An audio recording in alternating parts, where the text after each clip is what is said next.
Copertino, the birthplace of our saint, is situated on the peninsula of Apulia, halfway between the Gulf of Taranto and the Strait of Otranto. In the 17th century, the town belonged to the province of Otranto, Kingdom of Naples. But few particulars are recorded regarding the parents of Saint Joseph, Felix Disa and Francis Pinara. Felix was a carpenter. Kind of heart, he had given security for the debts of others. As often happens, the debtors defaulted and the creditors seized Disa's house and would have had him imprisoned had he not fled to a holy place which enjoyed the right of asylum. Meanwhile, the mother of our saint fled from her home and, unable to reach the house of a friend, took refuge in a stable. Here, on June 17, 1603, a child was one bomb. He was baptized in the Church of Our Lady of the Snow and received the name of a Joseph Mary. As a child, Joseph was a spirited lad and inclined to anger. His mother strove to repress his exuberance of spirit and all manifestations of undue boldness by stern rebuke and kind admonition. She was so severe that in after years the saint used to say he needed no novitiate as a religious because he had passed a novitiate under his mother. These efforts of the pious mother bore abundant fruit. Joseph delighted in visiting the churches of his native city. At home he erected a little altar, before which he spent part of the day and the night reciting rosaries and litanies. At the age of 8 he experienced his first ecstasies. When, at school, he would hear the organ or the songs the teacher practiced with the more advanced scholars, he would let his book fall and remain immovable with eyes raised to heaven and lips parted. Owing to this, his companions called him Bocca Aperta, open mouth. About this time Joseph was afflicted with painful ulcers. This trial he bore with extraordinary patience, seeking no other relief than the consolation of Holy Mass. Unable to walk, he entreated his mother to carry him in her arms to the church every morning. A hermit of some repute as a healer, who lived near the Church of Our Lady of Grace in Galatone, endeavoured to cure the child by employing the surgical means then in vogue, but to no purpose. Long neglect had seemingly rendered the malady incurable. After 4 years of suffering, God intervened. One day, when the hermit had applied to the ulcers some oil taken from a lamp kept burning before an image of Our Lady of Grace, the boy suddenly felt relieved from all pain. With the aid of a cane, he was then able to walk from the Church of Our Lady of Galatone to Copertino, a distance of 9 miles. Before his cure, he could visit the hermit only by lying helpless on a horse led by his mother. It need hardly be said that the boy showed his gratitude by an increased love of God and greater zeal in his service. In his youth, our saint was apprenticed to a cobbier. Cardinal Brancati has recorded many of the pious practices of this period of Joseph's life. Such were his frequent visits to various churches, assistance at Holy Massachusetts, and the wearing of a painful cilice. He abstained from all flesh meat and contented himself with vegetables, which he seasoned with wormwood to give them a bitter taste. His fasts were so severe that he would at times abstain from all food for 2 or 3 consecutive days.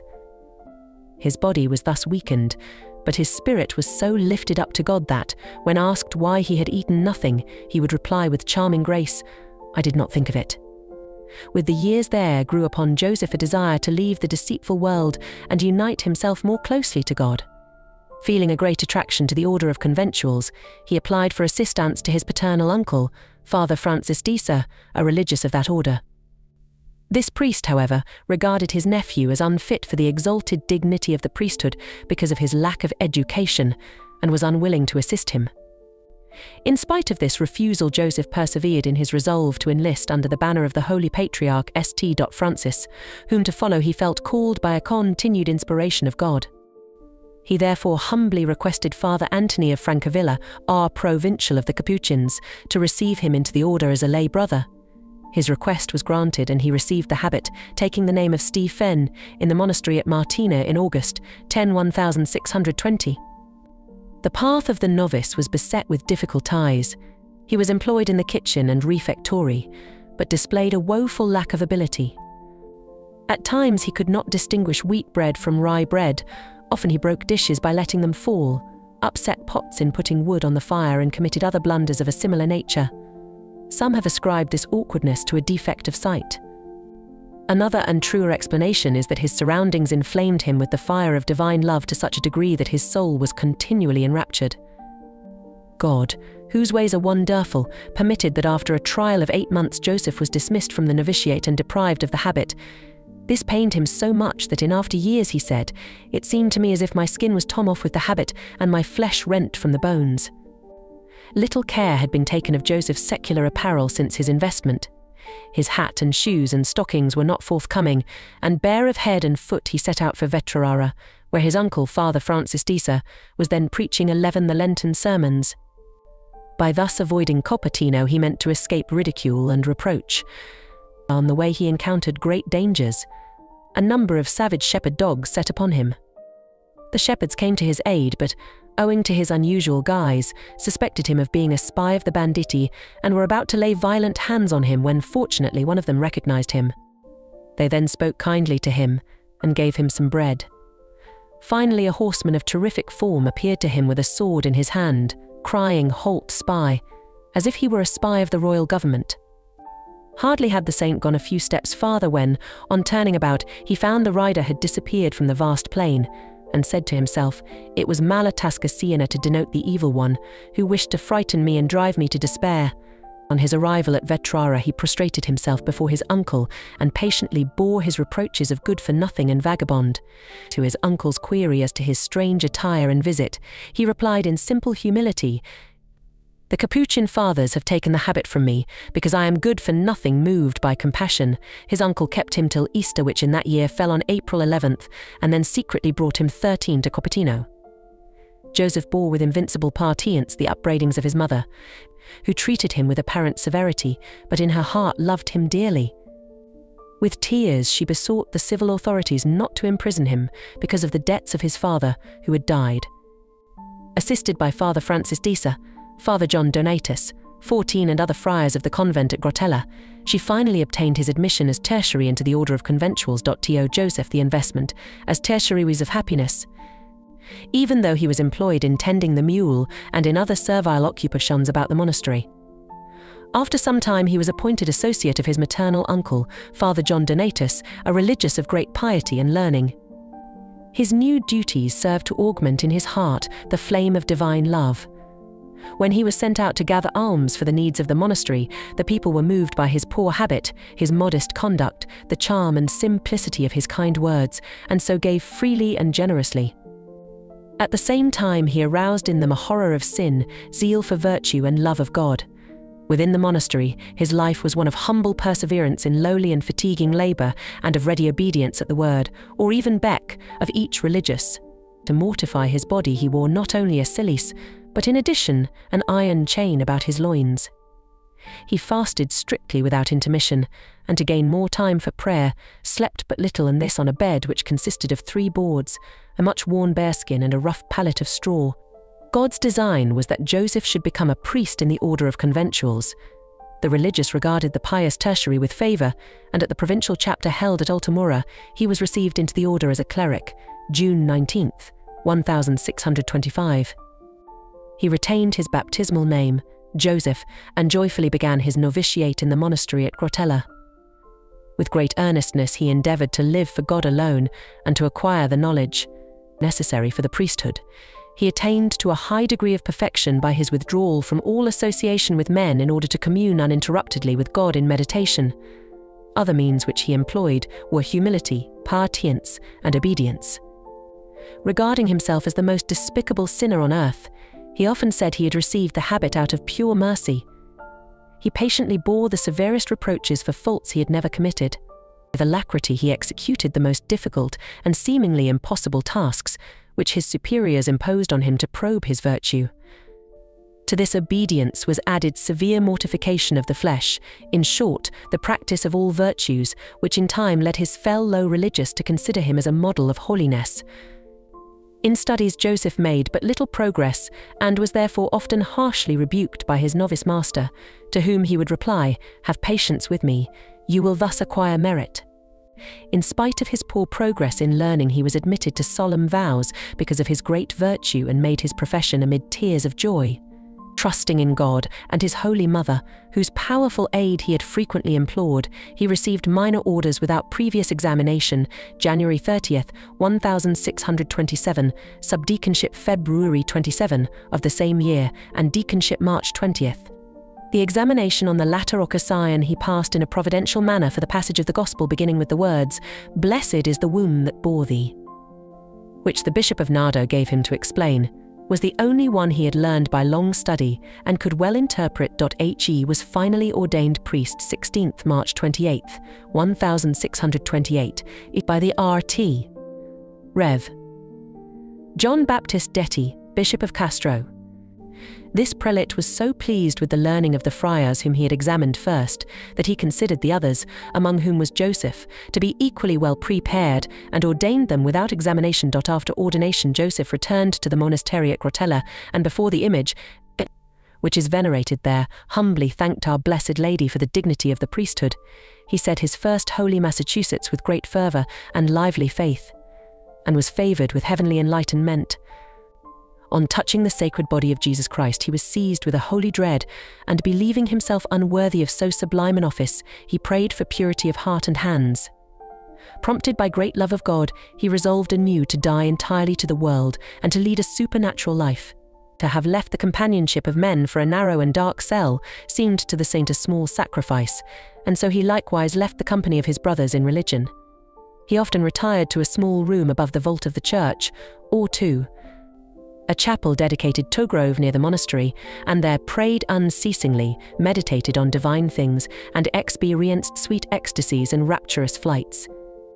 Not only during the 16 years of his stay at Grotella, but during his whole life, these ecstasies and flights were so frequent, as attested in the acts of the process of beatification, that for more than 35 years his superiors would not permit him to take part in the exercises in the choir and the refectory or in processions, lest he disturb the community. To avoid interruptions in the narrative, and for the sake of brevity, a later chapter will treat of these ecstasies. Now, we shall describe his virtuous life at Grotella. With heroic fortitude, Joseph deprived himself of the few utensils and objects which religious are allowed for personal use, by giving them to his superior. All superfluous garments he likewise disposed of, and, casting himself at the foot of a crucifix, he prayed, "Look upon me, Lord, I am divested of all things.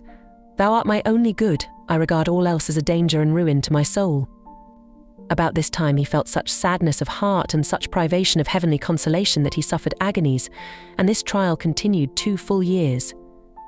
Finally God deigned to comfort his servant, who had remained faithful to him in so great a trial. One day, when, feeling far removed from all help, and lying on his bed, he cried out, amid many sobs and tears, "My Lord, why hast thou forsaken me, a stranger in religious garb, whom he believed to be an angel?" suddenly stood before him and gave him a new habit. Hardly had Joseph put on this habit, when all sadness passed away and joyousness of heart returned. The saint severely chastised his body in order to subject it to the spirit. During his priestly life he abstained from bread for 5 years, from wine for 10 years, and ate only herbs, dried fruits and beans, to which he added a powder, which several religious who tasted it described as of unspeakable bitterness. The vegetables which he ate on Fridays were of such repugnant savour that a friar who tasted them with the tip of his tongue was so sickened that for several days all food caused him nausea.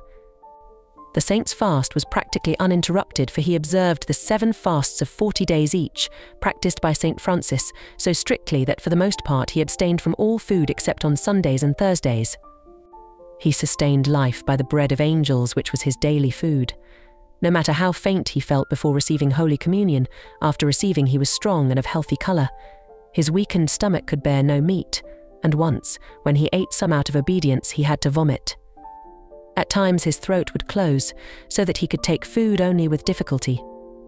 He slept little, and this on a bed which was more a bed of pain than a place of rest. He continually lacerated his body with a scourge studded with needles, pins and star-shaped pieces of steel, which caused him to lose so much blood that the walls of his cell and the other places, already mentioned, to which he withdrew, were seen to be sprinkled and, as it were, covered with blood. In addition to these scourgings he used a silicon chain and a large flat piece of iron, which so tightened the silicon chain that they penetrated into the flesh. One day his superior found him covered with wounds, and noticing that he could hardly breathe, commanded him to relinquish these instruments of penance. By this manner of life Joseph became a prodigy of all virtues, and was made worthy to enjoy an excess of divine favours, ecstasies and flights, frequent miracles and other heavenly gifts. The fame of our saint spread abroad, especially after he had been appointed associate of the Father Provincial on all his journeys in the province of Bari. On such occasions the people came from far and near to see him, to hear his teachings and implore his prayers. He was usually called the apostle of the country, and all places he visited experienced the effects of his great charity. A vicar general, not knowing the saintliness of Joseph, accused him before the Inquisition at Naples. The accusation was that he went about attracting the people to himself as to another Messias, and at every turn performed works which the credulous believed to be miracles. The Inquisition accordingly directed the Father Guardian at Grotella to send Father Joseph to Naples. 3 years before, a religious had asked Joseph whether he would like to go to Naples, and in reply the saint had predicted that in course of time he would go thither, but at the command of the Holy Office. Shortly before his summons to Naples, Jesus forewarned him of his impending trial by appearing to him during meditation in the form of a child, poorly clad, and carrying a large cross on his shoulder. At another time, when Joseph had erected several crosses on the way from Grotella to Copertino to stimulate devotion, he heard a voice saying, "Leave alone the dead crosses and take hold of the living ones." On receiving the letter of the Holy Office, Joseph humbly set out for Naples, October 21st, 1638. The inhabitants of Copertino deplored his departure and said, "Alas, what a loss for us!" Joseph, however, left with a peaceful heart and joyful countenance, and, amid ecstasies and sufferings, arrived at Naples and took up his abode in the monastery of St. Lawrence. Here he found the religious, who well knew the cause of his journey, in great consternation. They received him unwillingly, and the saint was much distressed that he, though innocent, should cause anxiety to his fellow religious. Sad of heart, he went next morning with his usual companion, Brother Louis, to the building of the Inquisition, but on the way he was joined by a young religious of graceful and comely appearance, who encouraged and comforted him. When Joseph was about to enter the palace of the Inquisition, he no longer saw the youth, and as Brother Louis affirmed that he had not seen him, Joseph believed that Saint Anthony had appeared to strengthen him. It was therefore with a cheerful spirit that he presented himself before the sacred tribunal. He was detained several weeks and examined 3 times, but no shadow of fault was discovered, and his life was found to be worthy of admiration.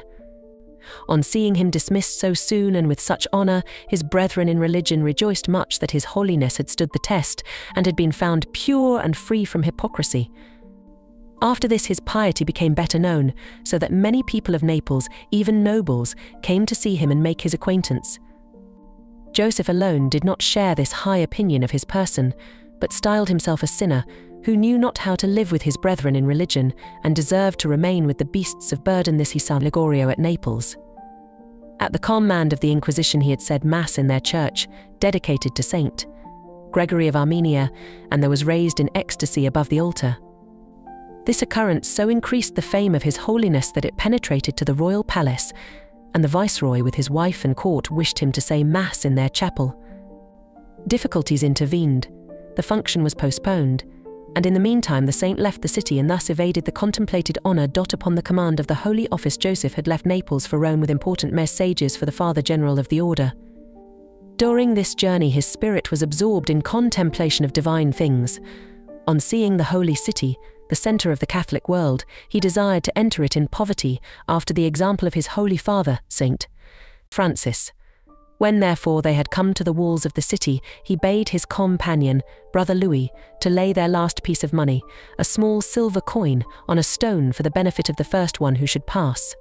When Joseph arrived at the monastery of the 12 Apostles within the city, the Father General, John Baptist Baradicelli, who had never one before met him, received him at first with great reserve and forbidding mien, for the message of the Holy Office directed him to send Joseph to some solitary monastery. The general had the most secluded room of the monastery assigned to him with the injunction to remain there till further disposition were made. The general had in mind to send him to one of the smallest and most secluded monasteries. Meanwhile it pleased God to reward the humble resignation of his servant amid such great and painful trials by revealing his holiness not only to his brethren in religion, but even to the cardinals and the supreme head of the church. Pope Urban VIII. The Pope commanded the Father General to send Father Joseph to a monastery in which the rule was most perfectly observed. This caused the Father General to alter his plans and to send Joseph to the monastery at Assisi. The command gave the saint great pleasure, for he had long desired to live near the tomb of his Holy Father, Saint Francis. Without delay he therefore set out with Brother Louis, and full of joy arrived at Assisi the last day of April, 1639. Joseph's joy was of short duration, for God wished to try his servant anew, and as it were by fire, by withdrawal of consolation, by persecutions, temptations and spiritual dryness, which should purify his soul more effectively than the earlier trials at Grottella. Soon after Joseph's arrival at Assisi, Father Anthony of St. Maur was appointed custos of the place. Although, as provincial of the province of Bari, he had tenderly loved Joseph and taken him for his companion, he now, certainly not without the design of heaven, changed his conduct. He treated the pious Joseph at first with haughtiness, then with contempt, and finally threatened and repeatedly punished him, calling him a useless hypocrite and publicly reproving him as such. The courageous saint regarded all this as a source of merit, and not only bore these bitter reproaches and accusations in silence, but evinced even greater humility and greater readiness to serve his superior. In addition to these trials on the part of the custos, the Lord began gradually to withdraw the consolations which had heretofore given Joseph courage. The saint had no longer either ecstasies or heavenly delights. On the contrary, he experienced aridity during spiritual reading, when praying the divine office, at the holy sacrifice of the Mass, in short, in all divine things. God seemed to be deaf to his voice, unmoved by his tears, insensible to his requests, so that poor Joseph was oppressed by a deep gloom, which seemed to break his heart and manifested itself in his dim and tired eyes. The devil frequently assailed the saint with terrible temptations, suggesting to him impure thoughts and disturbing his sleep by most hideous dreams. To these assaults, which lasted almost 2 years, Joseph, though terrified, offered continual resistance, so that the inner citadel of his soul remained firm and unshaken, God's superabundant grace strengthening him in keeping with the severity of his sufferings. Remembering the delights of spirit he had enjoyed when near Our Lady of Grottella, whom he was wont to call his mother, Joseph thought of returning thither. To a fellow religious he said, "I should like to return to Our Lady of Grottella, for she is my mother." The Father General, however, learning of Joseph's unrest, summoned him to Rome to keep him there during the whole of Lent, 1644. While on the way with his companion, he was seized with a great desire to return to his beloved shrine of the Blessed Virgin, and thought of asking his superior for leave to go. In his soul, however, he heard the voice of God chiding him because of this innocent but vain desire, and saying, "What desirest thou? What seekest thou? What demandest thou? Am I not the same here as there?" Enlightened by these words, Joseph stood still, raised his eyes to heaven, and said to his companion, "My brother, we shall soon return to Assisi." And indeed, after a brief stay at Rome, where God again opened to him his bountiful hand, and made him partake of heavenly sweetness in ecstasies of love, Joseph returned to Assisi. His return was a source of joy to the religious and the citizens of Assisi. On his arrival he was led into the church, and seeing on the ceiling a picture of Our Lady similar to that at Grottella, he cried, "Ah, my dear mother, you have followed me," and was lifted about 18 paces into the air, as if to embrace the picture. Several days later, on seeing a true copy of the Virgin of Grottella, which Father Michelangelo Catalano, assistant to the general, gave to him, he repeated the ejaculation, "Ah, my mother," hastened toward the picture, and with his eyes fixed upon it remained a long time in delightful ecstasy. Joseph was now formally adopted into the family of the conventuals of the Sacro Convento. The city council by unanimous vote conferred on him honorary citizenship, and a delegation was sent to present to him the diploma. The saint received the delegates in his cell, and so delighted was he to become a fellow citizen of St. Francis. As he expressed himself, that he was robbed of the use of his senses and lifted in ecstasy almost to the ceiling. Calm had now followed the storm, and a love so powerful and tender possessed our saint, that his noble soul seemed united more to God than to the body, and as it were, immersed in a limitless ocean of love. Owing to this love it happened that, whenever he heard songs or music in church, or a conversation about God, or the names of Jesus and Mary, he would be enraptured and cry out, "O love, or would sing sacred songs. Among these was one to Saint Catherine of Siena, whom he venerated as his special patron. When, in the song, he came to the words, "And the divine love pierced her hands and feet, and even her heart," he would weep, tremble all won over, and with a corresponding gesture say, "Open my breast, cleave this heart to the question." What he desired most, he replied, "That God take my heart, my whole heart." Before an image of the crucified Saviour, he would often pray, "I desire to be dissolved and to be with Christ," or "Jesus, Jesus, Jesus, Jesus, Jesus, draw me to thee. I cannot remain here, sweetest Jesus. Draw me up to where thou art." In the holy season of Christmas, the Saint Joy fully invited all to sing with him the song Bambino, "My Bambino, give, oh, give to me but a small share of thy divine love." At times, especially during Holy Week, he was sad and, on meeting anyone, would lament and say, "Think of it, my son, Jesus has been scourged, Jesus has been crucified, Jesus has died and has died for love." After various other ejaculations, he would usually conclude with the words, "I am much worse than the Jews, for I know who thou art, and yet crucify thee." On such days he pined away in sorrow and lay as dead in a swoon. But when Easter came, he sang and exulted for hours together for joy.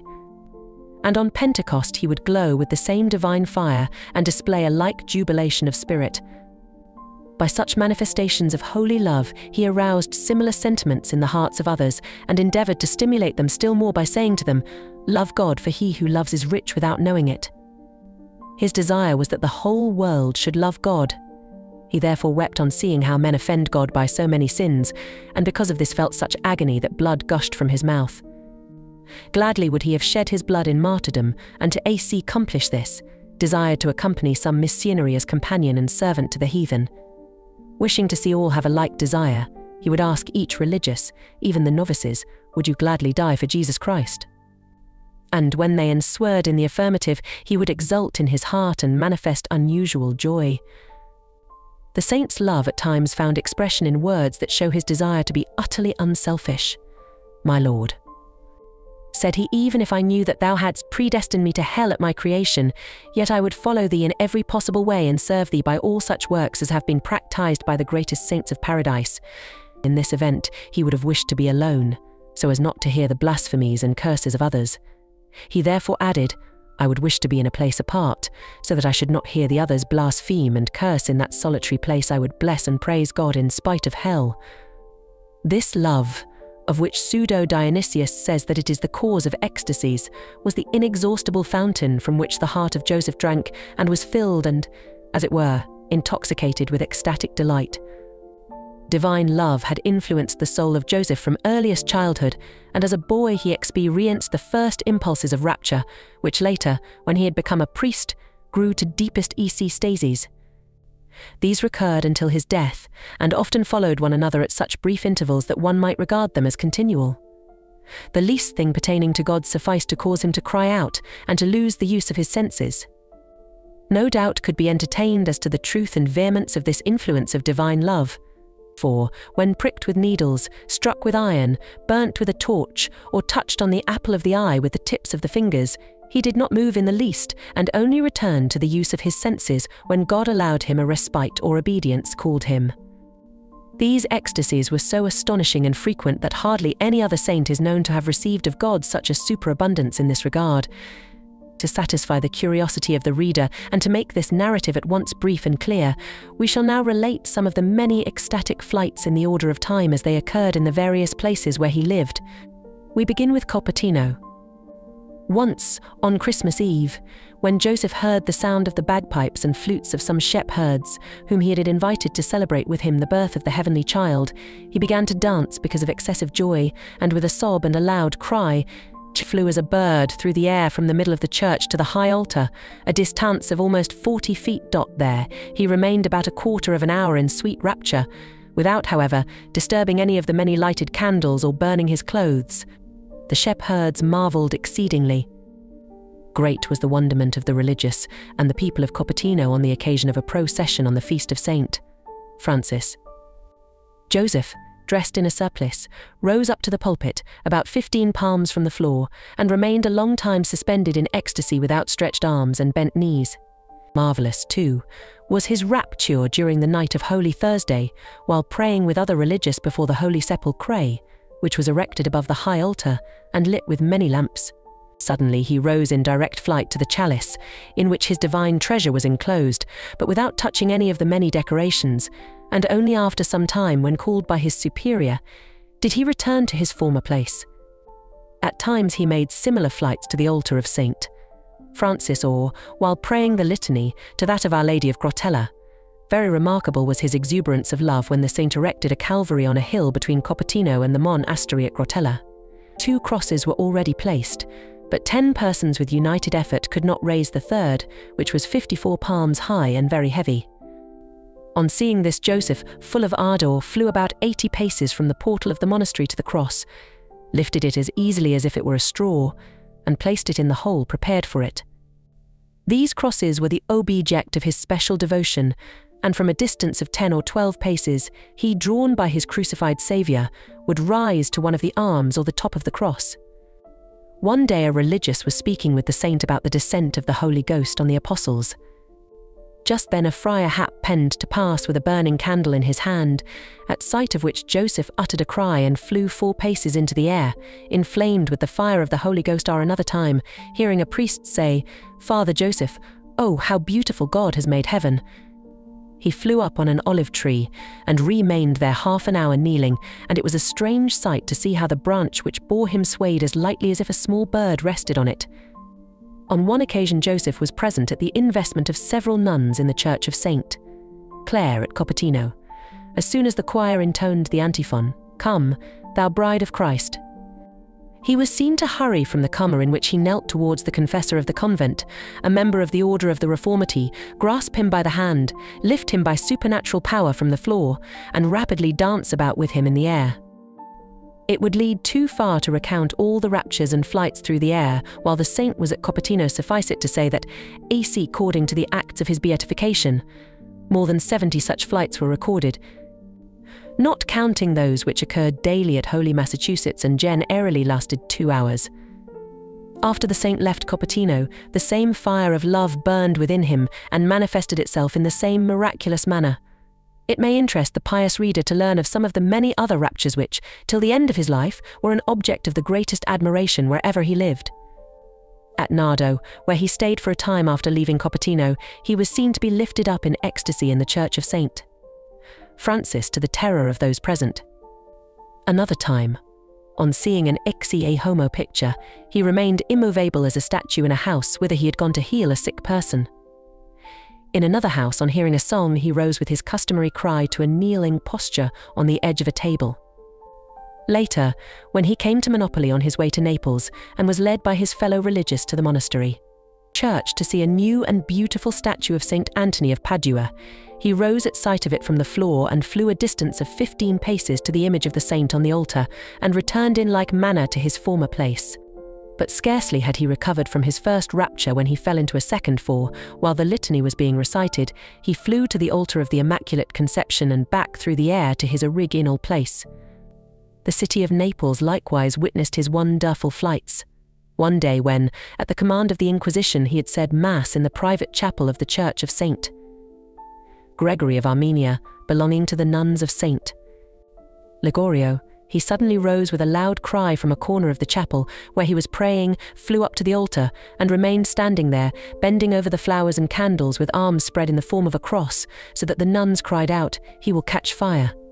But crying out anew, he returned unharmed to the middle of the church, whirled about in a circle with the speed of an arrow, and sang, "O most blessed Virgin! O most blessed Virgin!" It pleased God to glorify the saint in the presence of men of the highest rank. During his first stay in Rome, he went with the Father General to pay homage to the Pope, Urban VIII. While kissing the feet of the pontiff, the saint, filled with reverence for Jesus Christ in the person of his vicegerent, was enraptured and raised aloft till the Father General's command brought him back to his senses. The Pope marvelled much and said to the Father General that if Father Joseph were to die during his pontificate, he himself would bear witness to this occurrence. How often, by God's special grace, such happenings recurred during the 13 years of his stay at Assisi it is difficult to say. In 1645, the Spanish ambassador to the papal court, the High Admiral of Castile, passed through Assisi on purpose to see Joseph. He visited the saint in his cell. After speaking with him, he returned to the church and said to his wife, "I have seen and spoken with another St. Francis." On hearing this, his wife desired to meet Joseph, and at her request, the Father Eustace commanded him to go up into the church and speak with the lady, with the words, "I will obey, but know not whether I shall be able to speak. The saint has tend to comply." Scarcely had he entered the church when, looking up to a statue of the Immaculate Conception on the altar, he flew about 12 paces over the heads of those present to the foot of the statue. After remaining there some time in prayer, he flew back with his Q's Tomary cry and returned to his cell. The occurrence amazed the admiral, his wife, and their numerous retinue. On another occasion, Joseph terrified several painters who remarked in his presence that they meant to paint a picture of the Immaculate Conception in his little chapel. They first heard him cry out in great agitation, "What? The conception of the Virgin Mary? The Immaculate Conception?" And then they saw him remain for more than half an hour deprived of the use of his senses and immovable with outspread arms and eyes lifted to heaven, enraptured in contemplation of the sublime mystery. Great was the astonishment of a priest who, in company with Joseph, once entered a village church. The priest inquired, "Do you think the Blessed Sacrament is preserved here as no lamp was burning?" The saint replied, "Who knows?" But immediately he cried out aloud and flew towards the tabernacle, embraced it and adored the Blessed Sacrament, which he miraculously knew to be present. Several religious, whom he assisted to clean a reliquary and to fold a habit worn by St. Francis, saw him hover in the air above their heads. Others saw him suspended on a cornice in the chapel of St. Francis 16 palms from the floor. One day, while a priest was preaching to the faithful in the chapel of St. Ursula, Joseph flew from a jalousied balcony which jutted out in front of the altar at some distance from the floor. He remained suspended in a kneeling posture and, with face all radiant as that of a seraph, fixed his eyes on the tabernacle till, at the command of his superior, he flew back to the balcony. Great was the surprise and terror of the Father Custos on one occasion, when solemn vespers had been sung in honor of the Immaculate Conception in the chapel of the Novitiate.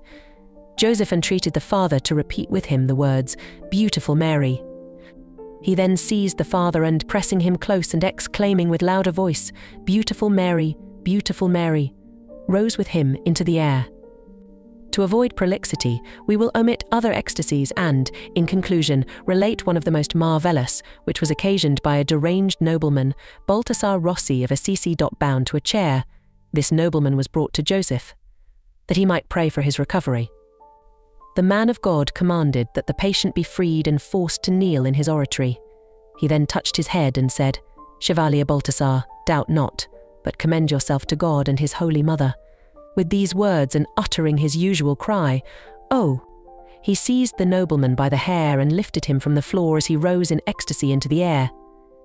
The saint held him thus for a time to the amazement of those present, who with the nobleman, now fully restored, praised and thanked God for working such great miracles by his servant. These ecstasies and flights were, no doubt, effects of the divine love which burned in the heart of our saint and evidenced the union of his soul with God.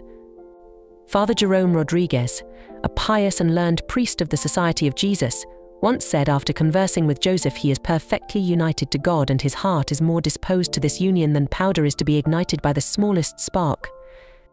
This union was fostered by and found expression in continued prayer. Almost without effort the saint raised his spirit to God, whom he found ready to enlighten and inflame him and to draw him towards himself. It was as if in looking towards heaven he saw the beauty of paradise spread out before his eyes. As he once said to Cardinal Brancati, speaking as of a third person, it appeared to him as if he were in the midst of a large gallery filled with beautiful and rare objects, and saw in a bright mirror hanging there, at a single glance, the forms of all things, and could with certainty pronounce the hidden mysteries which it pleased God to reveal to him while this sublime union lasted.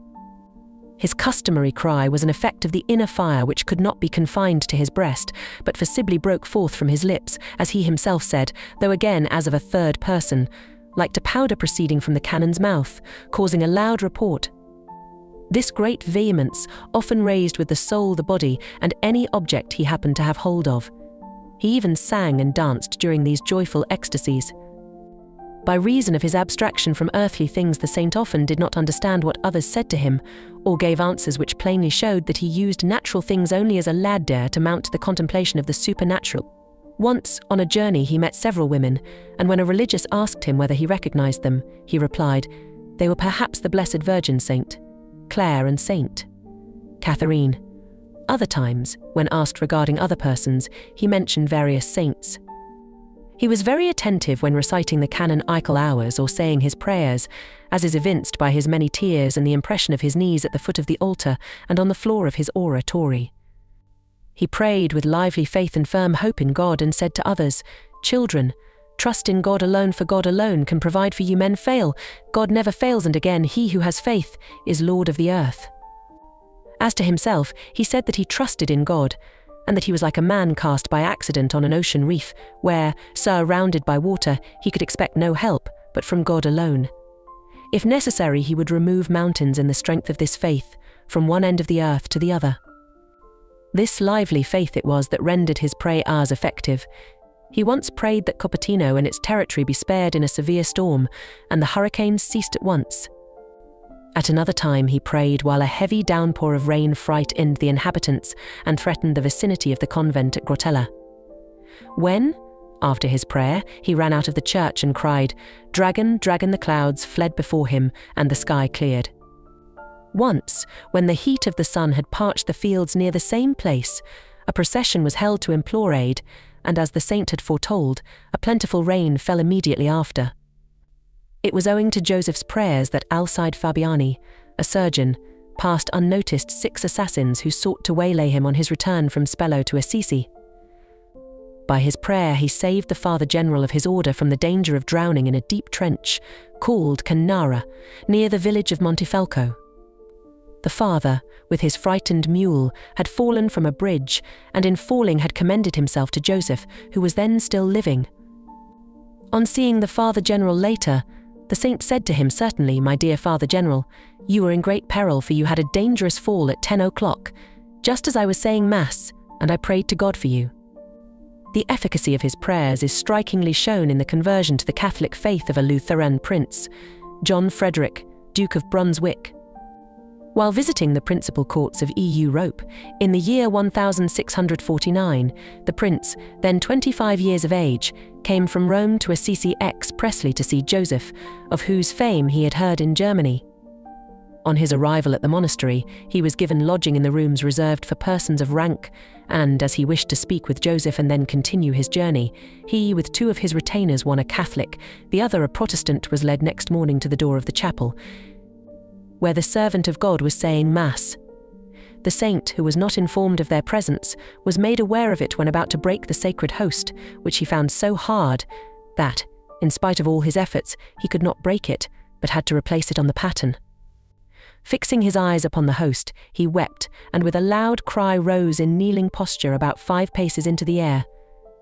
With another cry he returned after some time to the altar and broke the sacred host, though with great effort. At the instance of the Duke, the Father Superior asked him why he had wept, and he replied, "My dear compatriot, the persons, one whom you sent to my Mass this morning, have a hard heart, for they do not believe all that Holy Mother Church teaches, and therefore the Lamb of God was hardened in my hands, so that I could not break the sacred host." The Duke, astonished at this occurrence, deferred his departure in order to consult with the servant of God. This he did after dinner, remaining with the saint till compline. Moved by divine grace, the Duke wished again to assist at Holy Massachusetts on the following day. At the elevation, the cross on the host appeared black to all present, and the saint, with his usual cry, was raised up a palm from the floor, and remained about a quarter of an hour in this position, elevating the host. On seeing this miracle the Duke wept, but his companion, the Lutheran, said angrily, "Cursed be the hour in which I came to this country, for at home I was much more at peace, and now my conscience is tormented by the furies of doubt." Joseph, enlightened from above, assured one of his friends of the future conversion of the prince in the following words, "Let us be of good cheer. The deer is wounded." The prince conversed with Joseph till midday. On seeing the Duke return to his cell after vespers, the saint hurried towards him, girded him with his girdle, and said with great fervour, "For paradise I bind you, go. Venerate Saint Francis, assist at compline, foal low with devotion in the procession, and do all as you see the friars do." The prince humbly obeyed, promised to become a Catholic, and with his own hand inscribed himself in the register of the Archconfraternity of the Court of St. Francis. The following year he came to Assisi and, as he had promised, knelt before the Blessed Sacrament, and in the presence of Cardinals Factionetti and Rapaccioli, made profession of faith in the hands of Father Joseph. Ever after the Duke remained devoted to his benefactor. Very numerous are the miracles God wrought through the intercession of his servant Joseph. We will content ourselves with adding these words from the process of beatification. His prayer was never in vain, but always obtained what he implored for the welfare of the soul and body. Even those who merely commended themselves to him received the desired favor at the moment he prayed for them, knowing that all good comes of prayer, and wishing his neighbor all good. He frequently exhorted others by saying, "Pray, pray." Joseph's charity was such that he prayed without ceasing for all men, for the just, that they might persevere in God's grace, and for sinners that they might amend their life and do penance. To render his prayer effective, he would at times implore God to bear, as with the past, so too, with the present sins of the world. At other times he would severely chastise his body to make atonement, in some measure, for the sins of Othniel's.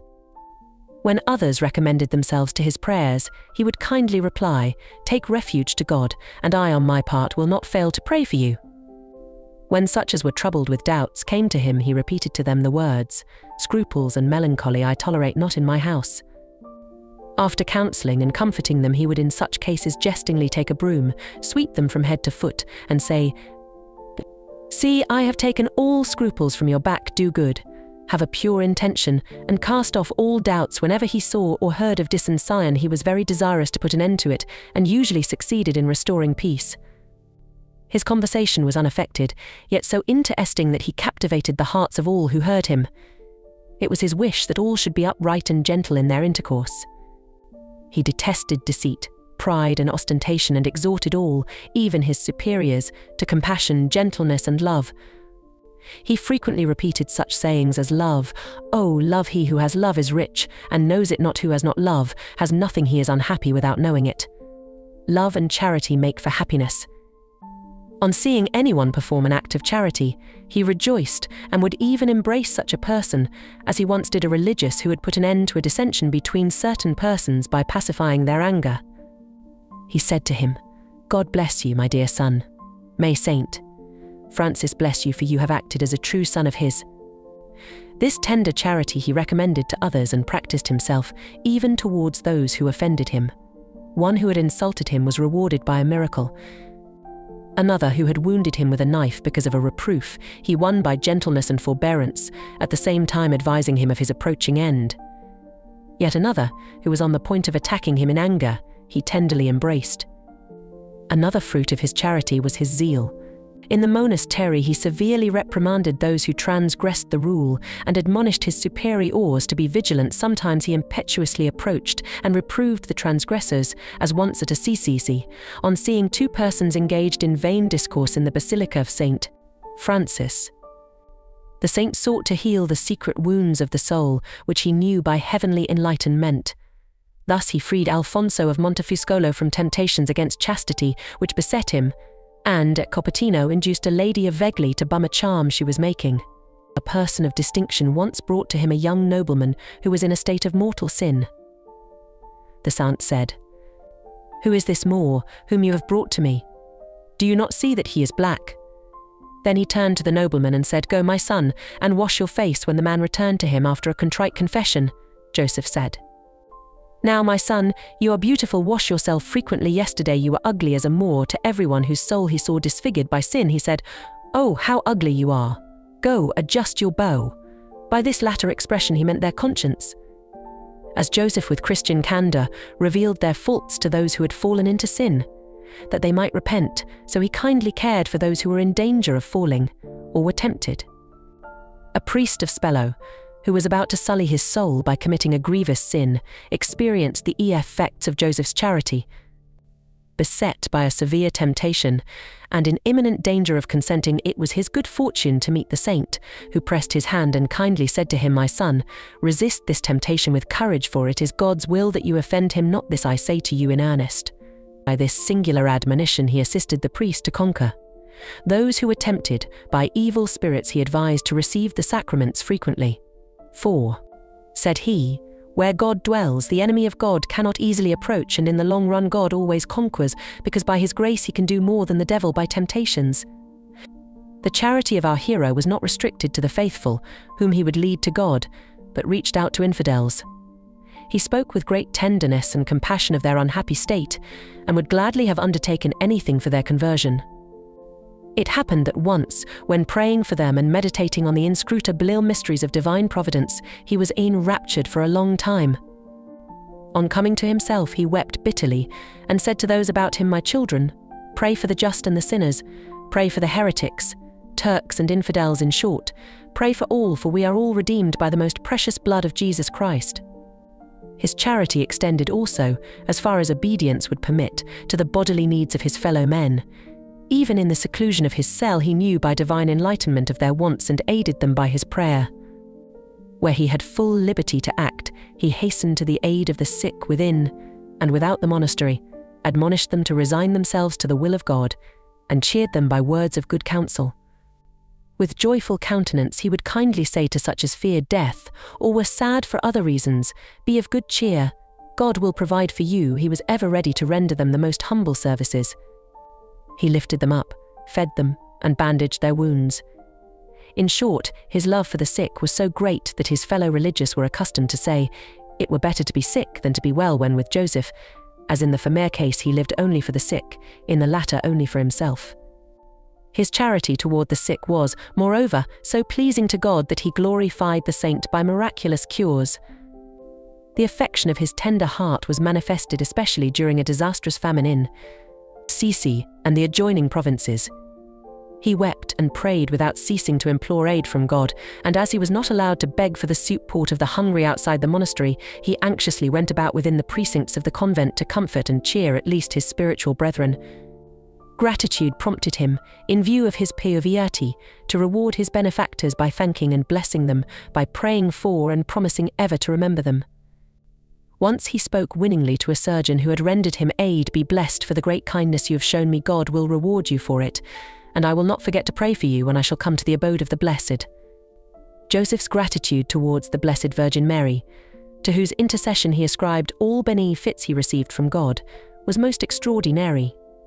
He sought to show her a love than which none could be more tender and deep.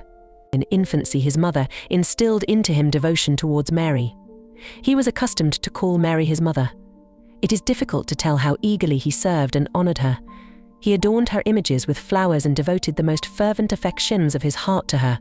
He was wont to say jestingly, "My mother is very strange if I bring her flowers. She says she does not want them. If I bring her cherries, she will not take them. And if I then ask her what she desires, she replies, 'I desire thy heart, for I live on hearts.'" That his heart belonged to Mary was apparent from the continued devout prayers which he recited in her honor and the tender words he applied to her, calling her his protectress, lady, patroness, mother and helper, from the simple and joyful songs with which he extolled her, and especially from the frequent ecstasies and flights which he experienced when he saw her image or heard her praises. Once, when the litany of Our Lady was being prayed in the church, he flew over 6 fellow religious at the words, "Holy Mary." At other times such flights occurred at the words, "Holy Mother of God, Mother of Divine Grace, Gate of Heaven."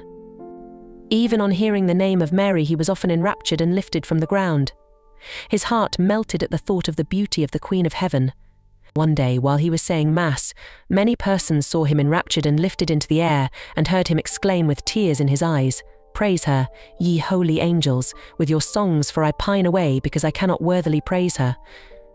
Not satisfied that Mary should be loved and praised by all the saints and angels of paradise, he most earnestly desired that she be loved and praised by all men on earth.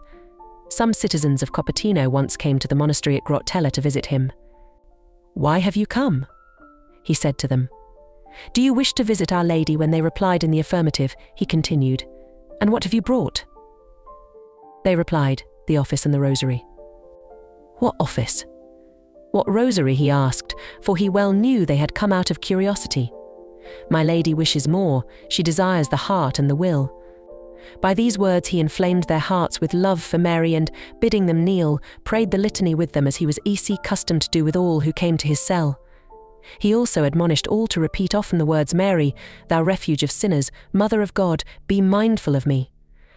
This ejaculatory prayer, he said, pleased the Blessed Virgin very much because she is justly called refuge of sinners. Joseph sought to honor the Mother of God by the frequent recital of the praises contained in the Litany of Loreto. Once, when the shepherds with whom he prayed the litany each Saturday in a chapel near the monastery at Grotella were hindered from coming, he called with a loud voice to the sheep which he could see from afar, "Come hither, to revere the Mother of your God and my God." At these words the sheep, which were so far distant from Joseph that his voice could not have reached them, ran towards the chapel, without regarding the cries of the shepherd boys, and when they had come to the chapel, the saint joyfully began the litany. The animals replied in their own way to each praise which he uttered, so that, for instance, when he said "Holy Mary," all cried "Bah," and in this manner completed the litany. On receiving the saint's blessing, they gambolled back to their pastures. The servant of God had acquired such confidence in his heavenly mother that by reciting the litany he was able to exorcise devils and free the possessed. In serious dissensions he reconciled the litigants by saying to them, "Let us go to mother, to mother." In the name of the Mother of God, to whom he ascribed all good, he frequently promised to work miracles and occasionally wrought them without delay. Thus he once cured a blind woman by touching her eyes and saying, "May the Mother of God restore you to health." The Vicar General of Nardo was unwilling to bless the 3 crosses which Joseph had erected near Grotella because of the great heat, but acceded to the entreaties of the saint when he said, "My mother will not let you feel the heat." Although the solemnity lasted 3½ hours and the Vicar General wore a cope, he did not feel the least discomfort from the broiling sun. At times Joseph's mother, who was poor, came to seek his aid. To her he said, "The Massachusetts Donna is my mother. I have nothing because I am poor. Take refuge to the Madonna. She will provide for you in very deed." She always gave opportune aid in some mysterious way. To a priest who was confined to bed by ulcers he said, "Do not lose courage. How long is it since you were at Grotella to see your mother?" "Alas," replied the sick man, "do you not see in what condition I am and that I can hardly move?" The servant of God then bandaged his wounds and stroked them, saying, "Have you no confidence in your mother?" At the same moment the ulcers dried up and healed, and soon the priest recovered fully. Another priest hesitated to pray for a particular grace. The saint, seeing the cause of his doubt, said to him, "Take refuge to Mary, she will hear you." The prayer was heard. At another time the saint opened the lips of a dying man, and, as he gave him a certain liquid to drink, asked him, "Do you feel better now?" The man replied, "Yes." And Joseph continued, "Then say nothing about me to anyone, but rather say the Mother of God, who is your mother and mine, has made you well." To be brief, Joseph's holiness began, as he himself attested, with devotion to Mary. The fame of his holiness was likewise due to the many graces which people received from Mary because of his prayer. During his whole life our saint called the Blessed Virgin Mother, and in dying he invoked her by that sweet name in the words of the Ave Maris Stella, "Show thyself a mother, offer him our sighs, who for us incarnate did not thee despise." The love of our saint for the virtue of purity may be measured by his love for the Mother most pure. He was not immune, as were some saints, from impure temptations, but rather severely molested by them. But the more vehement the temptations, the more glorious was the victory which he won by invoking the aid of God and the Mary. Nevertheless, he was so disquieted by doubts and fears that he was once heard to exclaim, "Alas, my God, I know that thou hast made all things well, and that by thy grace I shall not sin in these temptations, but I would wish not to experience them." It was God's will, however, that he be not free from temptations, yet remain pure and unsullied. His confessors and many others have testified that they never remarked in him even a shadow of impurity, but rather found him wholly pure in body and soul, so that his spirit appeared to them more angelic than human, in his love for purity. And in order to lead others to esteem it, he was wont to say that a pure soul was like a crystal vase, beautifully polished and filled with fresh, clear water, which everybody prizes in the time of heat, but if only a single drop of oil were poured in, the whole mass of water would become an object of disgust. With a like purpose he admonished all by word and example to flee every danger threatening this virtue. Only when obedience required it would he associate with persons of the other sex. He was wont to say it is a dangerous thing to associate with women, who but harm him who wishes to belong to God. One must avoid them and associate with them only when obedience demands. God rewarded his spotless purity by granting him the power to free those who were molested by temptations against chastity, at times by the use of some object, at other times by mere words. A youth who was suffering from a very grievous temptation was freed on girding himself with the girdle of the saint. A Turk who had been recently converted to the Catholic faith complained to the saint of more vehement temptations than he had ever had before. Joseph replied that this was due to the fact that formerly his false religion had not forbidden impurity, and that the devil does not strive to secure control of what he already possesses. From that time on, the man felt freed from these temptations and confirmed in the Catholic faith. The most certain and miraculous evidence, however, of the saint's angelical purity was this, that he perceived a stench emanating from the bodies of incontinent persons, and that his own body exhaled an exceedingly pleasant odor which was noticed by others. On seeing a licentious person, he recognized him as such by this stench. Once he appeared restless and perplexed, and on being asked what ailed him, replied that he had just spoken with a licentious person who had filled his nose with such a stench that he could not remove it, not even by using snuff.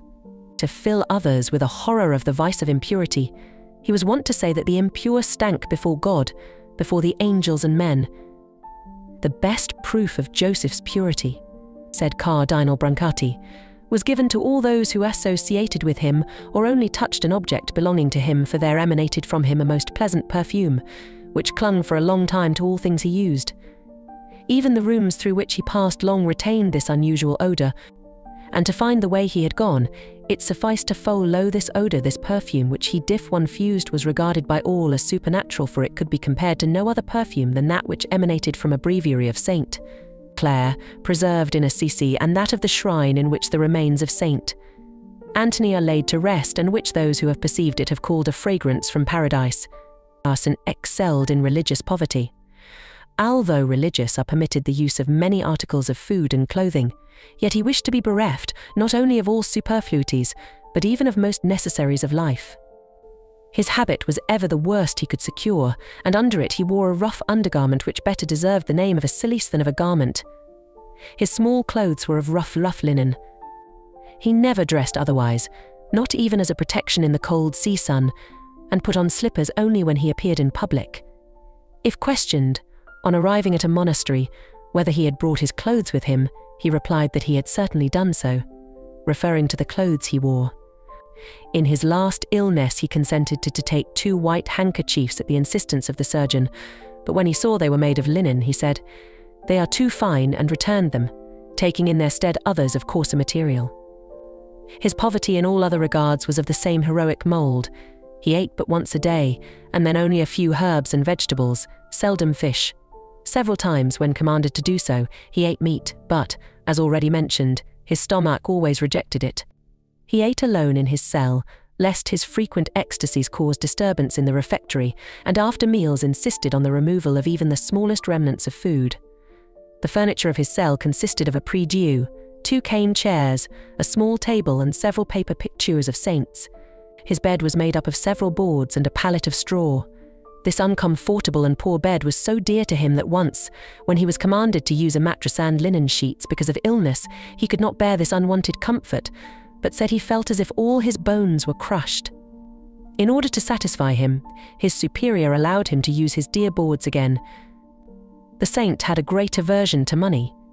He always refused it, and when importuned to take it for the benefit of the monastery, would request the donors to bring it to the superior.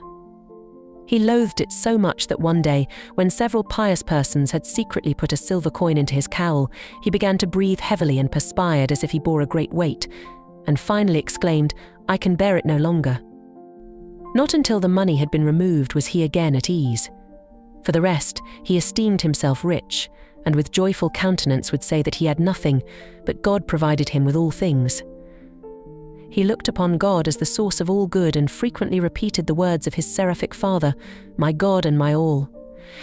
When, on his deathbed, he was asked to make the customary renunciation and to give a list of the things he had in use, he could say to his superior, "Father Guardian, I would gladly make the renunciation, but I have nothing to renounce. It may be said of our saint that he was wholly subject to his superiors."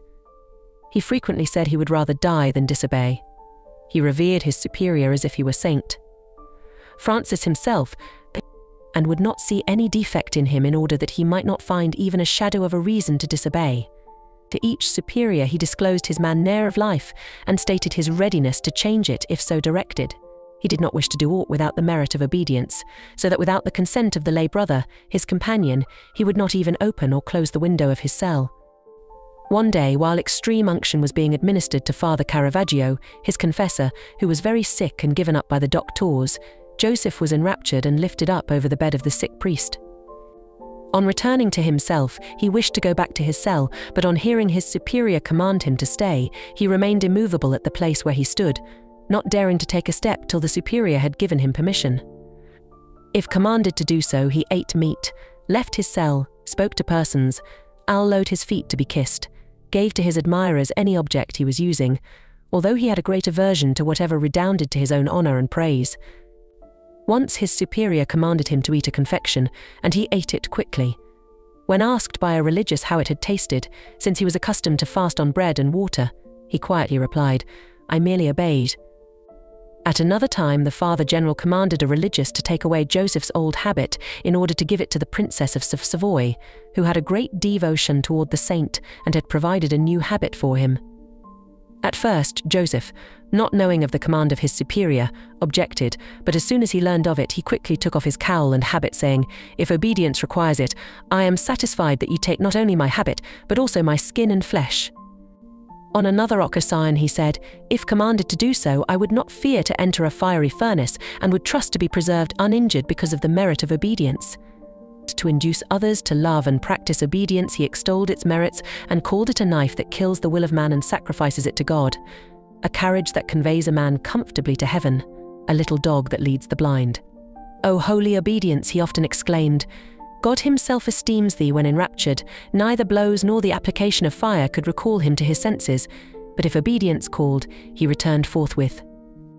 On being asked one day to explain this, he replied that he did not hear the voice of his superior when enraptured, but because God loved obedience so well, and desired that he should obey without delay, he made the vision disappear at once. We have already recorded the words of the saint, that God drew aside a veil before the enraptured soul and showed it, as in a gallery, many beautiful and ineffable objects. Referring to this comparison, he added that, at the word of obedience, the Lord again drew the veil and left the soul free to its duties. The merit of his obedience was so great that by it he obtained the power to terrify the devil and subject even irrational animals to his will. When, at the behest of his superior, he exorcised persons possessed by evil spirits, he would command Satan to depart from their bodies by saying, "Out of obedience I have come, therefore you must depart at times." After praying the litany of the Blessed Virgin, he would gently say, "I have come, not to drive you from this body, but only to obey. If therefore you wish to leave, do so, but if not, do as you like for me, it is sufficient to have obeyed." In this manner he confounded the proud spirit and forced him to leave his victim. Yet another means Joseph employed. During the exorcism of a possessed woman, the devil struck him a terrific blow in the face. The saint was not alarmed, but kneeling down, drew forth the written command of his superior, gave it to the possessed person and said, "Here, take it." O holy obedience, he then prayed the litany of Our Lady, and the devil, unable to bear this childlike obedience, departed at once. It was amazing with what alacrity irrational animals did the saint's bidding. A linnet, to which he often said, "Praise God," would praise the Lord or cease to do so at his command. Once, on setting free a goldfinch, he said to it, "Go, enjoy what God has given thee. As for me, I require nothing more of thee than that thou return when I call thee to praise with me thy God and mine." Obedient to these words, the bird flew about in the garden nearby, and, when Joseph called it, straightway came to praise the Creator.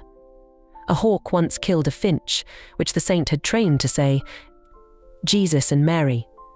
"Friar Joseph, pray your breviary." The hawk returned at the saint's command, and, when he reproached it, saying, "Thou thief, hast killed my finch and deservest that I should kill thee," it remained perched on the cage, as if sorry for its misdeed, allowed Joseph to strike it with his hand, and only flew away when he said, "Now go.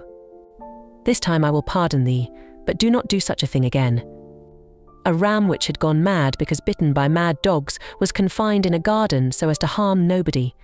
the servant of God accidentally coming to the place, was warned to beware of the animal. With a smile he replied that he trusted in God.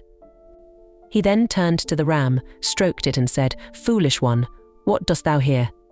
Return to thy flock on being freed." It hastened back to its flock, well and tame.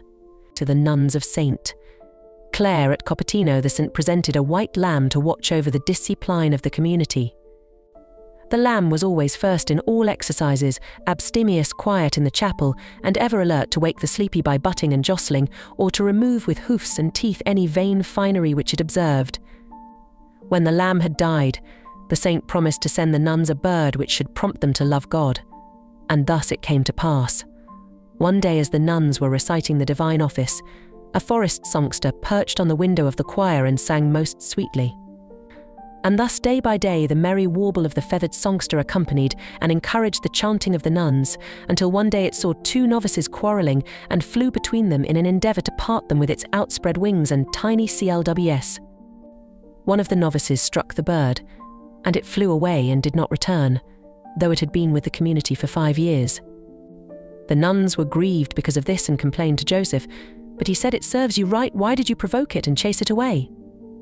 It is unwilling to come again, but, at their urgent request, he promised to send the bird again. At the first summons to choir, the bird not only came to the window and sang, but grown more tame than before, flew into the monastery. The nuns tied a small bell to its foot when it failed to appear on Holy Thursday and Good Friday. They again had recourse to Joseph, who replied to them, "I sent you the bird that it should sing, not that it should ring a bell. It has stayed away because during these days it has guarded the Holy Sepulchre. I will see that it comes back again," and the bird returned and remained a long time with the pious nuns. The saint commanded 2 hares near the convent at Grotella, saying, "Go not too far from the church of Our Lady, for there are many hunters lying in wait for you." They obeyed and profited by their obedience, for when hunters pursued the one, it fled into the church and thence into the monastery, where it leaped into the arms of Joseph. The saint said to it, "Did I not tell you not to go too far from the church, lest it cost you your skin?" The saint protected the hare from the hunters. The other rabbit, which was chased by dogs and concealed itself beneath Joseph's habit, had a like good fortune. When the Marquis of Copertino, who had arranged the hunt, came up and asked the saint whether he had seen the rabbit, he replied, "See, here it is, but do it no harm." The saint then said to the animal, "Go, jump into those bushes and remain there." Without moving, the hare obeyed, and the dogs did not pursue it, to the great amazement of the Marquis and his whole party. As has been recounted above, Joseph was not well tulliated. He had only sufficient knowledge of Latin to use the breviary and the Missal. One God, however, bestowed on him a measure of wisdom which amazed even learned theologians. He penetrated deeply into the meaning of Holy Scripture, especially of the Psalms, and would say, "No better spiritual book can be found than the breviary. To me it is the source of all profit." When asked regarding the more difficult mysteries, for example, the most blessed Trinity, the Incarnation, predestination, the efficacy of grace, justification, and similar subjects, he would reply readily with great erudition and would solve the difficulties proposed by very learned men. On such occasions he made use of comparisons from the material world and explained all questions with such lucidity that he soon convinced his hearers. And of the many and learned religious who questioned him, one admitted, "He knows more than I." Another said, "Now I am learning a new and more excellent theology." A third asserted, "My conversations with Father Joseph have been of greater use to me than many years of study." A fourth declared, "Joseph speaks more profoundly on theological subjects than the foremost theologians of the world." All agreed that the gifts of the Holy Ghost, wisdom, science, and intellect were made manifest in Joseph. To this heavenly light of wisdom was added another, by means of which Joseph knew the thoughts and secrets of others. When anyone stained with sin came to him, he said, "Go wash your face which you have sullied with ink," or "Adjust your bow," referring to the person's guilty conscience. If such a person replied he was not conscious of any particular sin, Joseph would add the time, place, and circumstances of the sin. On the return of such a person after confession, he kindly said, "Now all is well again with you." He even knew the guilty ones without seeing them. Once he said to one who rapped at his door, "Go first to confession, then come again and enter." Similar occurrences are recorded of him as a confessor. A woman made her confession and added that she knew of no other sin. But the saint replied, confess those evil thoughts to which you consented, naming the occasion and place. The woman thereupon confessed that it had indeed been so. In like manner he said to a novice, whom he had advised to write his general confession, "My son, here you have not expressed yourself well, for it was not as you have written here, but thus and thus." On one occasion he revealed in a discourse to the novices their most hidden faults, so that all were greatly amazed. If anyone prayed the divine office, the litany or rosary with him, Father Joseph called attention to any distractions the person entertained.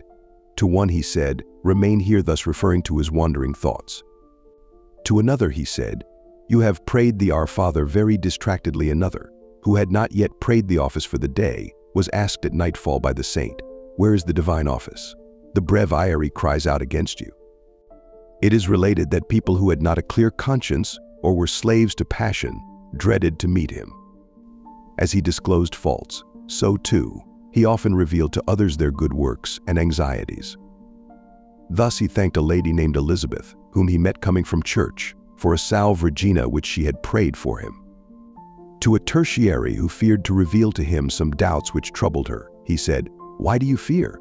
Tell me your difficulties." Without allowing her to speak, he then revealed to her all she had wished to say to him. On another occasion he said to the same person, "Yesterday you scourged yourself and practiced one other mortification. You entertained this thought. In future you must do this," and omit that he revealed to Cardinal Rapaccioli, Bishop of Temai, the good works he had done while in his room. Another time, when the cardinal was much disturbed by doubts and was about to send a letter to Joseph explaining them, he received a letter from the saint in which, to his amazement, he found his doubts solved in detail. In like manner, a religious received of Joseph, through a companion, advice regarding several matters about which he intended to consult him. To another, who was very sad that he had not entered a stricter order, Joseph cheerily said, "What is the matter? Why are you sad? Can you not practice what the Reformati do? Be satisfied in the order in which you have taken vows."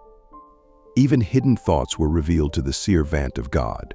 He gently reproved a novice who, during Terce, had thought of the fruit in the garden, by repeating verbally to him what he had said to himself, namely, "Today I shall climb the fig tree and eat my fill." A lay brother who was his companion on a journey and carried a goldfinch thought of different persons to whom the saint might wish to present the bird.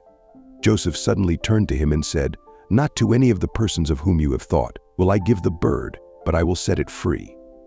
He thereupon opened the cage and let the bird fly. Distance was no bar to his knowledge. One night while Joseph was at prayer in the church at Grotella, a lady who suffered severe pain sent her servant to request the saint to come.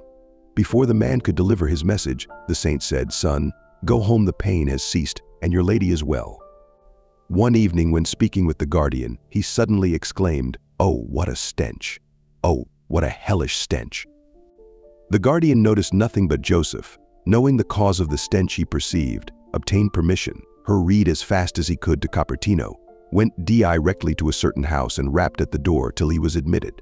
He then ran up the steps and came upon a number of sorcerers, men and women, with salves and oils in vases and in pots on the fire.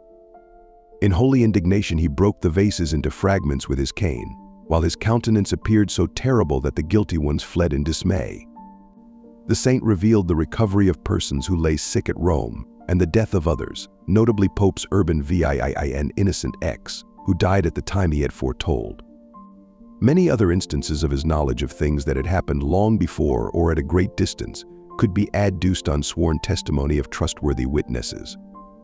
The saint foretold the events of his own life, even to the minutest details.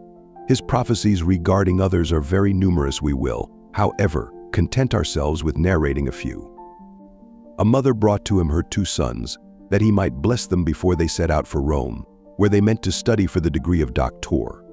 What said the saint? Doctors. Yes, doctors in heaven. The 2 died soon after. A noble Polish youth asked him whether it were better for him to marry or to take orders, and received the answer, neither the one nor the other. A few months later the youth died. A sick man commended himself to the saint, that he might recover so as to provide for his wife and parents. The saint rejoined, "Why do you think of wife, of father and mother? You need patience, my son, for God wishes to take you to himself. O paradise, how beautiful is paradise!" His prophecy was fulfilled in all its details, for the sick man recovered but died a sudden death within a month. In like manner, Joseph foresaw the circumstances of the death of many others and the recovery of the sick. Once, on seeing a vain courtesan, he said to the bystanders, "Behold, a Magdalene." He then turned to her and said, "God calls thee. Leave this vain finery and love God." Thou Magdalene, she obeyed this summons of grace, and after her conversion took the name Magdalene. 2 prophecies regarding notary public came true. Because he had not heeded Joseph's words, this notary was subjected to suffering, which the saint had foretold. He then entered the clerical state, but without the hope of becoming a priest, because his father had left him no fortune. Joseph, however, said to him, "Be of good cheer when the time comes. God will provide for you," and, indeed, he received the needed patrimony from a person of whom he had least expected it. When Porto Longo was besieged by the King of Spain in 1649, our saint foretold that the city would fall on the Feast of the Assumption, as indeed happened. A doctor at Assisi had often commended himself to Joseph's prayers, asking that a son might be born to him. When his wife was near death in travail, the physician has tended to the saint to implore his prayer, but the latter reassured him by saying that the lady's life was not in danger. After the doctor had gone, Joseph smilingly said to a fellow religious, "Tonight a son will be born to the doctor. I did not wish to reveal it to him, lest it be said that I pose as a prophet." His words came true. A marriage was the occasion of several remarkable prophecies. The saint sent congratulations to the father of a young lady because of a projected alliance. The man thanked him for the civility, but answered that, owing to the great social inequality between the persons in question, the realization of his wish was far distant. Thereupon Joseph said with a smile, "But what if her husband is already born? The marriage was made in heaven and will be contracted on earth." The marriage took place.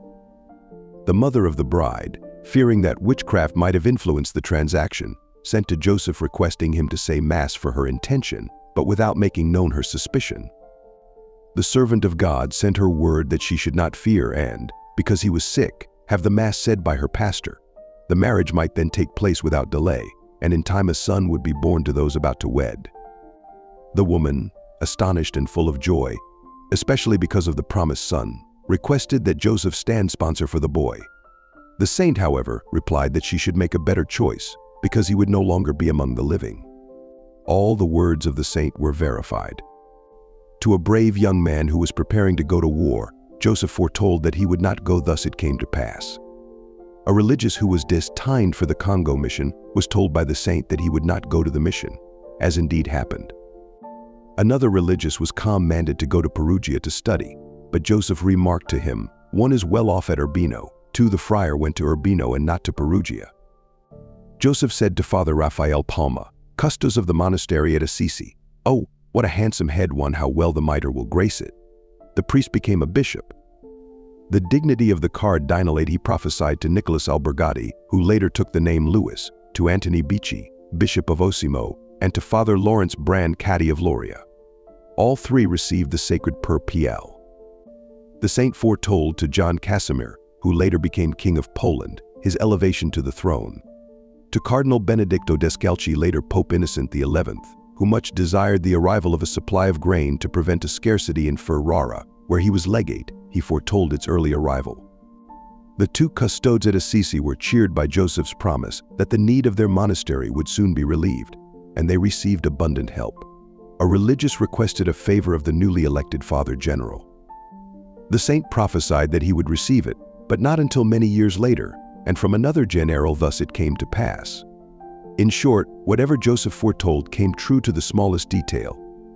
Joseph was frequently honored by heavenly visions. Saints appeared to him and conversed with him about paradise. Angels, in visible form, brought him heavenly comfort. Jesus Christ appeared to him in the form of a tender child, in the consecrated host and on other occasions, nestled in his arms, and by sweet words and fond caresses filled him with ineffable delight. God revealed some of these favors to other souls.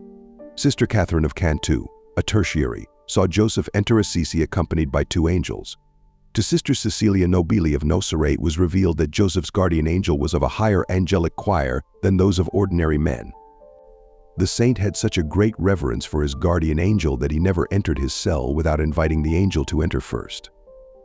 The same venerable servant of God, Sister Cecilia, saw the soul of Joseph take refuge in the wound of the side of Christ, and at another time she saw his soul on the top of a very high mountain, which signified the mountain of perfection. More than by such testimony of pious souls, Joseph's sanctity was attested by the devil, the greatest enemy of all holiness. Thus Satan said to a religious who was exorcising him, and who bound a girdle, which the saint had blessed, about the possessed one, "If you knew the virtue of this friar, and how pleasing his soul is to God, you would be astonished." I must acknowledge this because God forces me to speak. Friar Joseph is the worst foe we have. The infernal spirits treated Joseph as their enemy.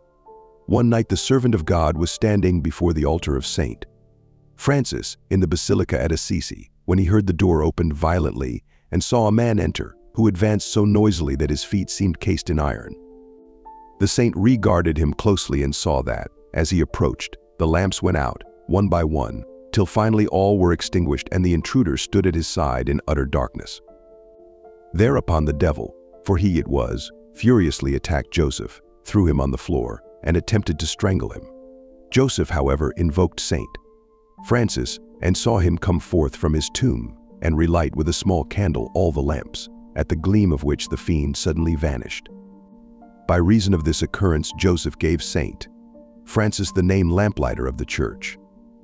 The devil made other attempts on the life of Joseph by throwing him into a rapid stream in order to drown him, by taking hold of him to tear him to pieces, and by endeavoring to run him through with a sword, but all to no purpose.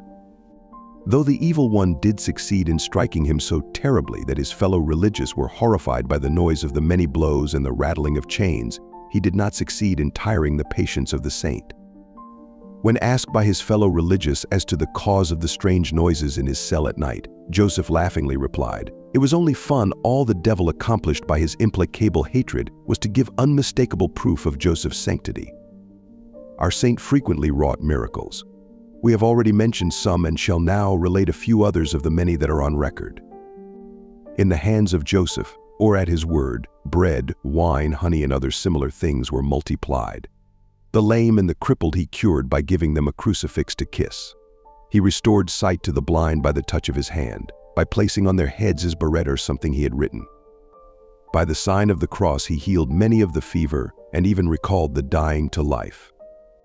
A nobleman of Naples once entered the cell of Father Joseph and insolently said, "Impious hypocrite, it is not your person, but the religious garb you wear, which I respect, and to it I trust, that if you will make the sign of the cross over my wound, it will heal." He then uncovered the wound.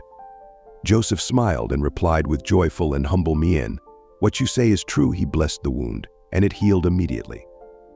The rare gift of bilocation, being at two places at the same time, was given to our saint on two occasions. There lived at Copertino an old man, Octavius Pacino, who was generally called Father. He had requested the saint, while living at Grotella, to assist him in the hour of death. The saint had promised to do so, and added, "I shall assist you even though I should be in Rome." This promise was a prophecy, and its fulfillment involved a miracle. Joseph was at Rome when the old man fell sick, but at the approach of his last hour hastened to assist him. He was seen by many witnesses, especially by Sister Teresa Fatali of the Third Order, who on this occasion spoke to him and in amazement asked, "Father Joseph, how did you come?" He replied, "I came to assist the soul of Father," and then suddenly disappeared. While living at Assisi, he was seen at Copertino assisting his mother in the hour of death. She had much desired to see him and cried out in sorrow, "Alas, my dear Joseph, I shall not see you again." Presently a bright light filled the room, and the dying woman, on seeing her son, joyfully exclaimed, "O Father Joseph! O my son!" At the same time the Father Custos at Assisi met Joseph, sad and in tears, about to enter the church. The Father Custos inquired as to the cause of his sadness. With a sob, Joseph replied, "My poor mother has just died." Events proved the truth of his words, for a letter from Copertino soon brought the sad news. Several persons who lived with his mother and who later came to Osimo solemnly testified that the saint had assisted his mother on her deathbed. A very amazing miracle was wrought by our saint at Copertino. A flock of sheep had been killed by enormously large hailstones, and the shepherds begged the saint to help them. Joseph hurried out into the field, lifted up his heart to God, and then raised the animals, one by one, from the ground, saying, "In the name of God, arise."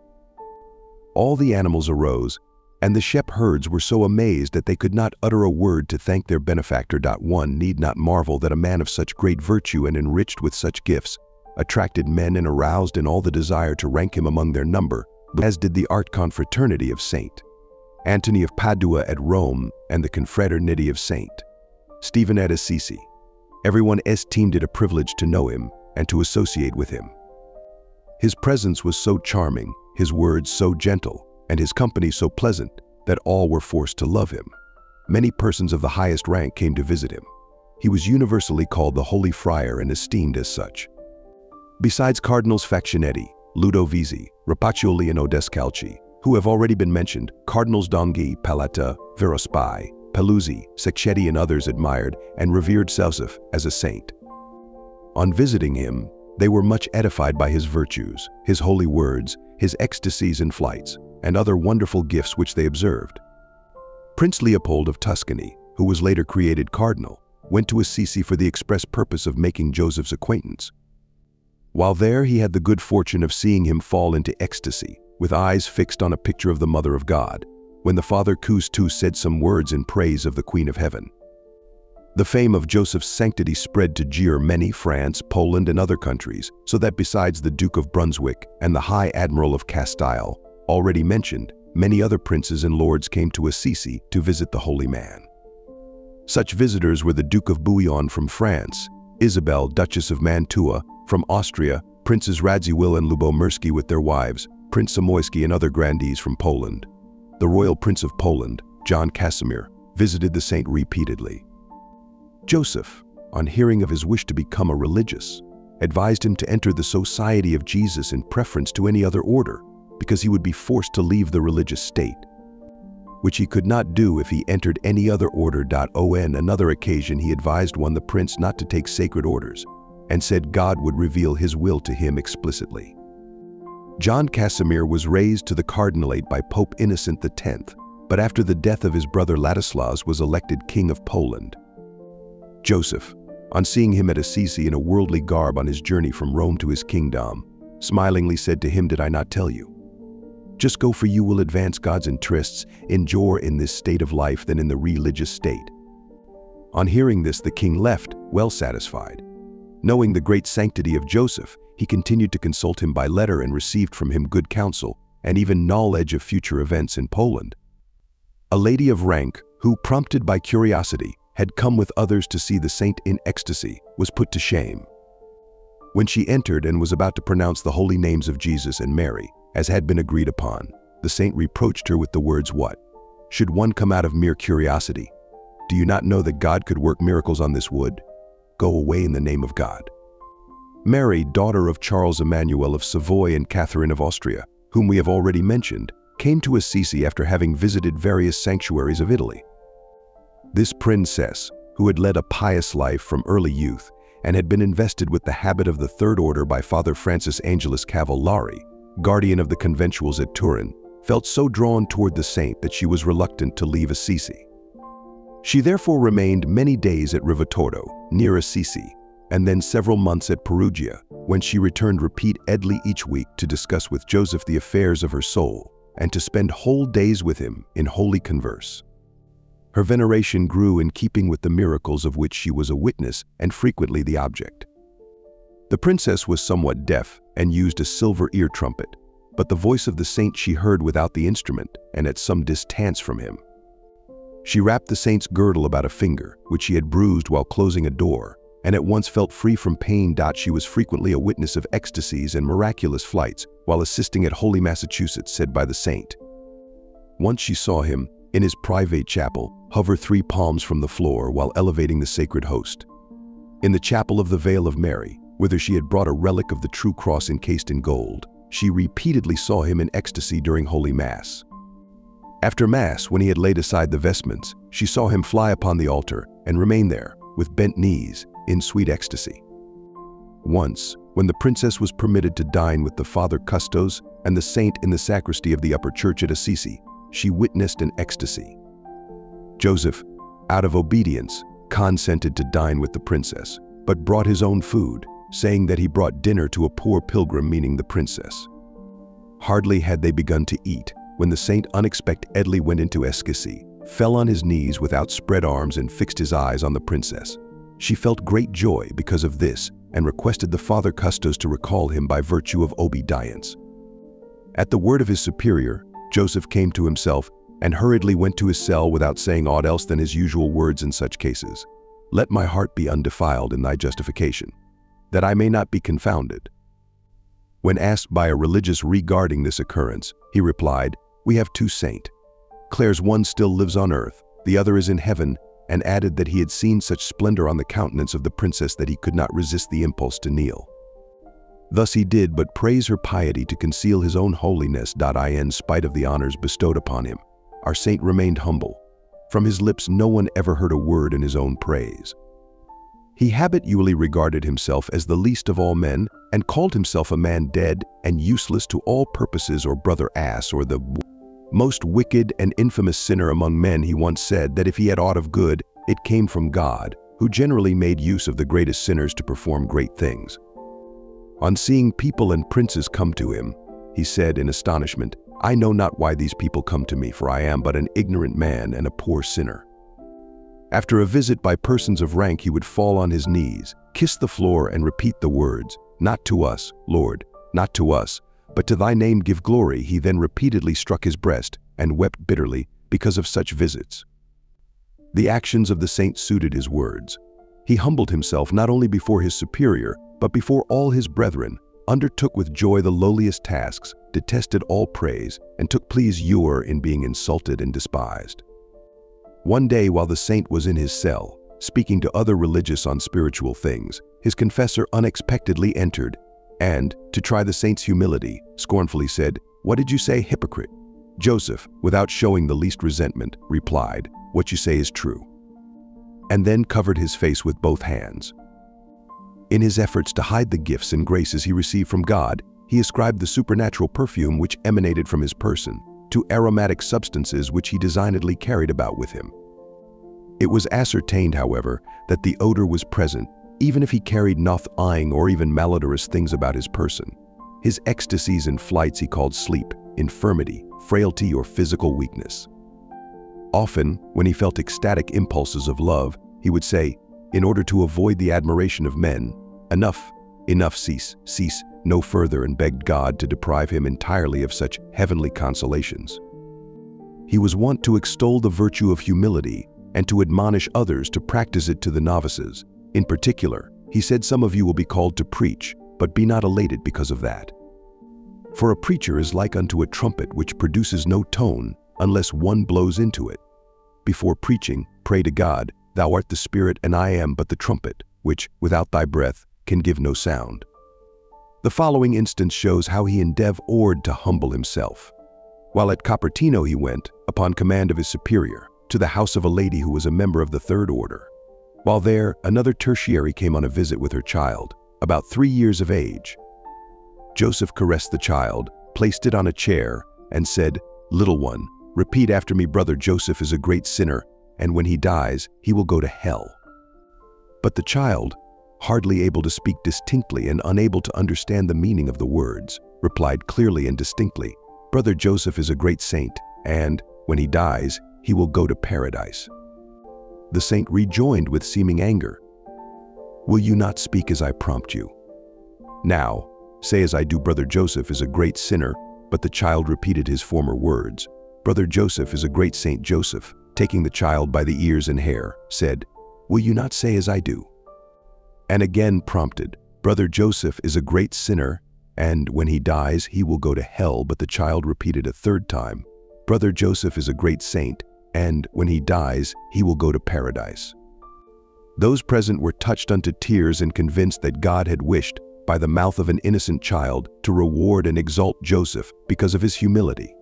Pope Innocent X, on learning of Joseph's many rare gifts and of the concourse of people who went to Assisi to visit him, decided to remove him in order to shield and preserve his sanctity. By written order of the General Inquisition to the Father Inquisitor at Perugia, Father Joseph was transferred to the monastery of the Capuchins at Pietrarubia. This monastery was built on a slope of Mount Carpegna, in the Diocese of Montefeltro, Duchy of Urbino.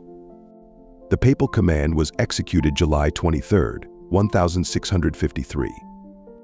Although Joseph, by divine revelation, foresaw this trial, he manifested some anxiety because he wished to live with his beloved fellow religious near the tomb of his seraphic father. In fact, he was so frightened that the Father Custos had repeatedly to reassure him that obedience, however, prevailed won over his fears, and kissing the feet of the Father Inquisitor, he hurried into the carriage which stood ready. Tranquil of heart, he undertook the journey, even though he knew not his destination. The journey was an occasion for new manifestations of the saint's virtue. In a litter car reared by 2 mules, which was substituted for the carriage at Città di Castello, he crossed ravines and rocks without mishap, to the great astonishment of his companion. On his arrival at Pietrarubia, he prostrated himself at the feet of the guardian, whom he recognized, though he had never seen him before. This superior had received strict command from the Father Inquisitor to restrain Joseph from associating with others than Capuchins and from corresponding with anyone. The saint was so perfectly obedient in all things that he took no step without the leave of the superior and never inquired as to the reasons for the restrictions to which he was subject. At Pietrarubia, Joseph continued to practice mortification, patience, and every other virtue. At times he would weep bitterly over the sufferings of Jesus Christ. At other times he would joyfully sing his usual spiritual hymns, in which he occasionally invited the Capuchins to join. Here, too, he was favored by God with a knowledge of the secrets of others, with revelations of future events, with frequent miracles, with apparitions of angels and saints, and of Jesus Christ himself, and with continual ecstasies in his cell or in the garden, but especially at the altar. The Inquisition intended that the saint should remain hidden in the solitary mountains. God, however, permitted him to become so widely known that the church could not hold the crowds which gathered to assist at his mass. Because of this, some removed the roof, while others broke openings into the wall of the church in order to see him. For greater convenience, many built themselves huts near the monastery or even erected inns. The saint stayed 3 months at Pietrarubia. Then command was given by Rome to the Archbishop of Urbino to remove him to the Capuchin monastery at Fossombrone. Mario Viviani, canon and archpriest 5 of the cathedral, was entrusted with the execution of the task. Our saint, buoyed up by the thought that God is everywhere, undertook with joy this journey to Fossombrone. It was characterized by frequent ecstasies and miracles. A stubborn mule, attached to the saint's litter, and a horse used by one of the party, which before had refused to bear any burden, were quiet and obeyed the voice of the guide during the journey. A violent shower, which annoyed the others very much, did not even moisten the saint's garments. Although the greatest secrecy was observed, his arrival at the monastery of Fossombrone became known at once to the people. They came in throngs to the monastery, desirous to see the saint and to commend themselves to his prayers, and they came in such numbers that, for fear of violence, the friars dared not go out, but concealed themselves within the convent. In spite of this concourse of people, Joseph was dead to the world and isolated to such a degree that he said Mass at a private altar prepared for the purpose. Here was verified his reply to the Father Guardian, who had asked him one evening, when about to retire, "What are you doing here, Friar Joseph?" The saint had joyfully answered, "I am burying one who is dead. The solitude gave him so much greater freedom for God, with whom he conversed without interruption." The virtues of the saint most remarked during his stay at Fossombrone were charity toward the sick religious of the monastery and obedience. The saint did not even go down into the garden without special permission, although he was free to do so. Of the many ecstasies which occurred at Fossombrone, 3 deserve special mention. The first took place in the monastery garden when a Capuchin, in presence of the saint, spoke of the glories of Mary. Uttering his usual loud cry, the saint ran towards the speaker with outspread arms and with such impetuosity that both fell to the ground. The other Capuchins, hearing the noise, hastened thither and saw Joseph immovable and in ecstasy, in which condition he remained about an hour and a half. The second rapture occurred in the same garden on the evening of the Sunday on which the Gospel of the Good Shepherd is read. Joseph happened to see a lamb in the garden, and mounting as usual from created things to the contemplation of the supernatural, joyfully said, "Look, a lamb." When he was about to take hold of it, a friar quickly lifted it and placed it in his arms. After petting the animal, he took hold of its feet and placed it on his shoulders. Absorbed in contemplation of the Good Shepherd, he then began to run about the garden, saying with joy to the guardian, "Father Guardian, see here the Good Shepherd, who brings back the lost sheep." Finally, he threw the lamb into the air and flew after it above the highest trees, where he remained enraptured, kneeling with outstretched arms for more than 2 hours, to the amazement of the religious. The third ecstasy was experienced by the saint on Pentecost, when, during his Mass, he came to the words of the sequence, Veni, Sancte Spiritus. The fire of divine love burst forth with such power in his breast that he tore himself from the altar and, with a noise like thunder and the speed of lightning, gyrated about the whole chapel with such impetuosity that all cells of the dormitory shook and the terrified religious ran out from their rooms crying, "An earthquake!" But, on entering the chapel, they discovered the cause of the disturbance to have been the saint, whom they found in ecstasy and absorbed in contemplation of the divine Comforter.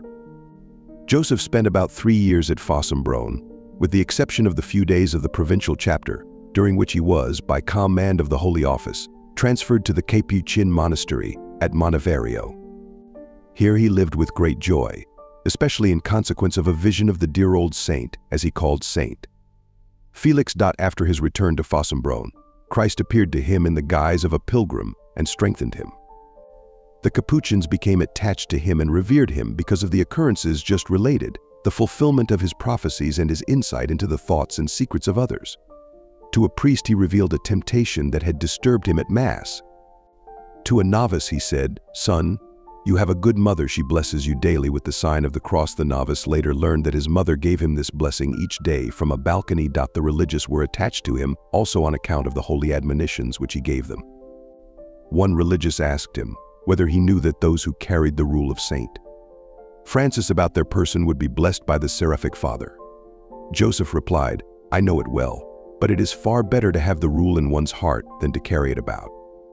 By reason of these and many other happenings, it was not surprising that these pious religious were grieved to learn that the saint was about to leave them. On the accession of Pope Alexander VII, a delegation of 8 conventual provincials and 1 treated His Holiness to restore Joseph to the conventuals. The Holy Father inquired to which place they wished him to be sent. They replied, to the monastery at Assisi, where he had previously been. But the pontiff was of the opinion that there was no dearth of holy religious at Assisi, which had always been a school of true religious discipline. Several days later he informed the superiors that he wished Joseph to be sent to the monastery at Osimo, an old city in the Marches, 6 hours distant from the sanctuary of Loreto. The Pope's nephew, Antony Bicci, was then Bishop of Osimo. The papal brief was dated 1656, but owing to a pest then raging in parts of Italy, could be executed only the following year, when the Secretary General of the order was sent to take Joseph to Osimo. By divine revelation the saint knew all this, and also the hour of his departure. He, therefore, against his wont, opened his window and placed himself near it about 8:30 of the evening of July 6, 1657. A lay brother, his companion, surprised by this, asked him why he had done so. The saint replied that he would leave the monastery in a few hours to return to his order, and that the father's secretary, who was to take him back, was already near.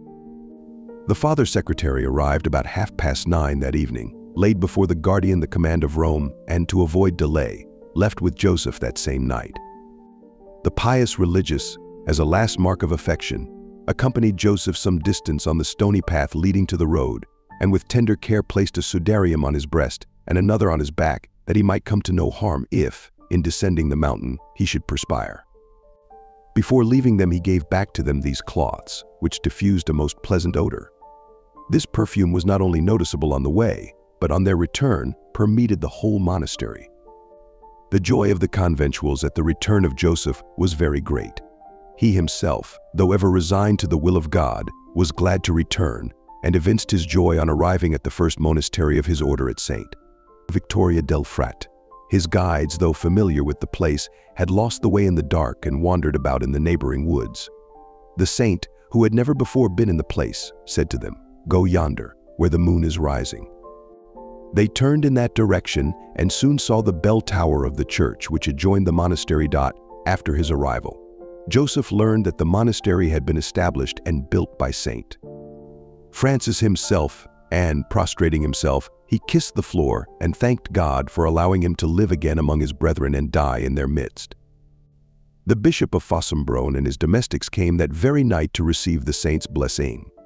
This prelate detailed one of his servants to lead the saint's horse on the stony path during the following night, when the journey was continued.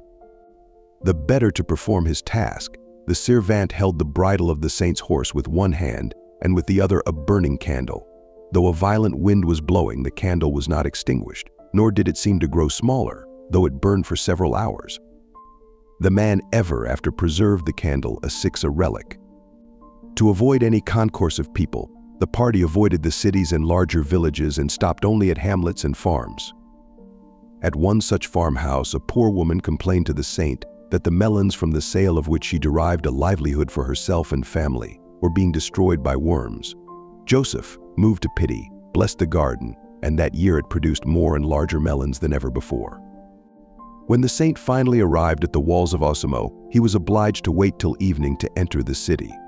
While he viewed the countryside from the porch of a house, a priest showed him the cupola of the Holy House of Loreto. Joseph, on looking, suddenly exclaimed, "Do you not see the angels who ascend and descend from heaven to yonder sanctuary?" Immediately after saying these words, he uttered his usual cry and flew in ecstasy from the porch, which was 12 palms from the ground, to the foot of an almond tree, a distance of 15 yards. On the evening of July 10th, 1657, Joseph arrived at the monastery of the conventuals at Osimo. A secluded room with a private chapel and a garden were assigned to him, and a brother given him as associate and servant. Pope Alexander VII had commanded this, that the saint might not be annoyed by the people. During the remainder of his life, he had not the least intercourse with anyone except with the bishop, his vicar general, the religious of the monastery, and in case of need with the doctor and surgeon. He left his room only to visit the sick religious of the monastery, and once, at night, when all doors had been carefully locked, to look at the church. He was nevertheless contented in his seclusion, and was wont to say, "I live in a city, yet it seems to me that I live in a forest, or rather, in a paradise." In very truth, he could call his new abode a paradise, for his soul was almost continually enraptured. Heaven only knows of all the sweet ecstasies which here united him with God.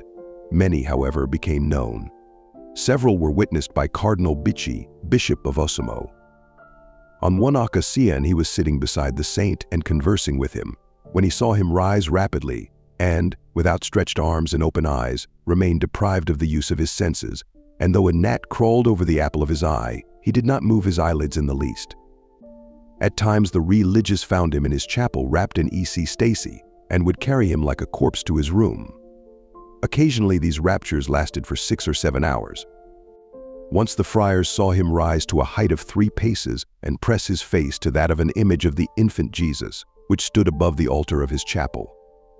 In his cell he danced in delightful ecstasy with this same waxen image of the divine child and pressed it to his breast violently, but without damaging it. On Christmas he would invite all the friars to his oratory, where he had erected a crib. He would then sing songs he had composed in honor of the Christ child and invariably fall into ecstasy. He loved the child Jesus much, and it is recorded that Jesus appeared to him in the form of a child at Osimo and at other places. His life at Osimo was one of prayer. His daily prayers included the Divine Office, the Litany Office of Our Lady, the Office of the Dead, the Office of the Cross, the Office of the Holy Ghost, the 7 penitential psalms with prayers, the Litany of Our Lady, and the Rosary. What time remained was given to pious reading, edifying converse with his fellow religious, and enjoyment of heavenly delights when he celebrated Holy Mass. It was certainly marvelous that the saint always continued the Mass where he had broken off, and that during his many ecstatic flights, upwards and downwards, forwards and backwards, his garments were never disarranged. Living for God alone, Joseph slept but a brief time on his bed of boards, and this unwillingly. He ate very little, and only Lenten foods. He was satisfied with what was set before him, and did not even say a word when his lay brother neglected to bring him any food for 2 days. The devil did not cease to tempt and molest him in various ways. But the servant of God courageously said, "I do not fear his attacks, for I am with God, and far from the world." Although the saint lived in such seclusion that he had not visited the city of Osimo and knew none of its citizens, Yet he spoke of the city and its inhabitants, of their homes and their affairs, both public and private, as if he had seen all with his own eyes. The inhabitants of Osimo experienced many graces and miracles without knowing who wrought them. Sometimes the miracle was effected by a mere word. He quelled a threatening storm by the words, "Go away in God's name." At times he wrought miracles by means of objects which he used. By a girdle he had worn he freed a man from impure temptations. By like objects he cured such as suffered from earache, severe pains, dangerous fevers, hemorrhages or other infirmities. The supernatural light by which Joseph knew secrets and foresaw the future continually increased. This gift was especially remarked by his fellow religious. To one of them he related even the smallest details of a journey he had made. Another friar he reminded of having forgotten to recite a promised prayer. One day when a priest was called to the confessional, he revealed to him that one of his penitents, prompted by false shame, had concealed a sin in several confessions. "Go kill the scorpion," said the saint. The father confessor understood these words on seeing a scorpion come forth from the penitent after he had confessed the sin. When several persons recommended to his prayers a peasant's wife who had been seriously wounded, Father Joseph reassured them by saying, "She will not die." By this same heavenly light the Saint discovered that several religious had left the monastery one evening during the carnival to enjoy themselves in the home of relatives. "Where are thy sheep?" Joseph asked the father guardian, who came to his room. These words were reported to the friars, and they quickly returned and entered the saint's cell. The servant of God was so overjoyed at their return that he took hold of one of them by the arm, lifted him with one hand from the floor, and whirled him about the cell, as if he were but a straw. Thus did he show his tender love towards his fellow religious, whom he regarded safe from all danger when in the monastery. On entering the monastery at Osimo, Joseph had foretold that he would die there, saying, "This is my rest." Speaking more clearly of his death, he added that, if he were not the first, he should certainly be the Second friar of Copertino to die at Osimo. Events proved him to be the second. He revealed the approach of his death to Father Sylvester Evangelisti on the return of the latter to Osimo from Montefiascone, where he had been 2 years. With him, the saint agreed that the one who should die first should be assisted by the other in death. On Father Sylvester's arrival at Osimo, Joseph said to him, "Have you come at last? Why did you not wish to come? Did you not remember your promise to assist me in death?" Even the day of his death he foretold by saying to his brethren that he would die on the day on which he could not receive the immaculate flesh of the divine Lamb, meaning Holy Communion. Knowing that his end was near, he ardently desired the approach of the happy moment when he should be wholly united with God. This holy desire shone from his countenance and revealed itself in his words. It even caused him to loathe all food that might prolong his life. August 10th, 1663, he was seized with a fever. This filled him with great joy, and he replied, to those who advised him to ask of God the gift of health, "No, God forbid." The rigorous mode of life, led by the saint, had sapped his strength, weakened his stomach, and emaciated his body to such a degree that he could offer but feeble resistance to the fever. He lay down on his poor couch, resigning himself entirely to the will of the doctors and his superiors. For 5 days the fever was intermittent, and he was able to rise each morning to say Holy Massachusetts in his private oratory, where he experienced the usual delights of spirit in a higher degree than ever. He had miraculous ecstasies and flights, especially during his last Mass, which he read on the Feast of the Assumption. When the violence of the fever no longer allowed him to celebrate the divine mysteries, he requested permission to assist at Holy Massachusetts and to receive Holy Communion each morning. It was touching to see him glow with delight at Holy Communion, for on receiving the Blessed Sacrament he would exclaim, "Behold, my delight," and thereupon would swoon away, closing his eyes and turning pale as a corpse.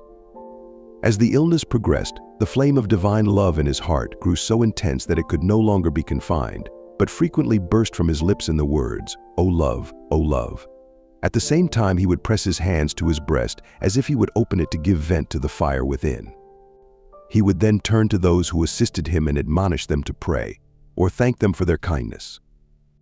The surgeon marveled much to see the servant of God, because of an ecstasy insensible to the hot iron he applied to cure him. He marveled even more when the saint revealed to him an old and secret sin which he himself had forgotten. When no longer able to rise from his bed because of the violence of the fever, the saint yet wished to receive Holy Communion daily. The last communion, which he received as viaticum on September 17th, the day before his death, revealed the degree and strength of his love. On hearing the sound of the bell that announced the approach of his beloved, he suddenly rose from his bed and flew in rapture from the door of his room to the stair above his chapel. There on his knees, with a supernatural light diffused about his face, he received his hidden God. After Holy Communion, he fell into a swoon, caused more by love than weakness, and was carried back to his bed.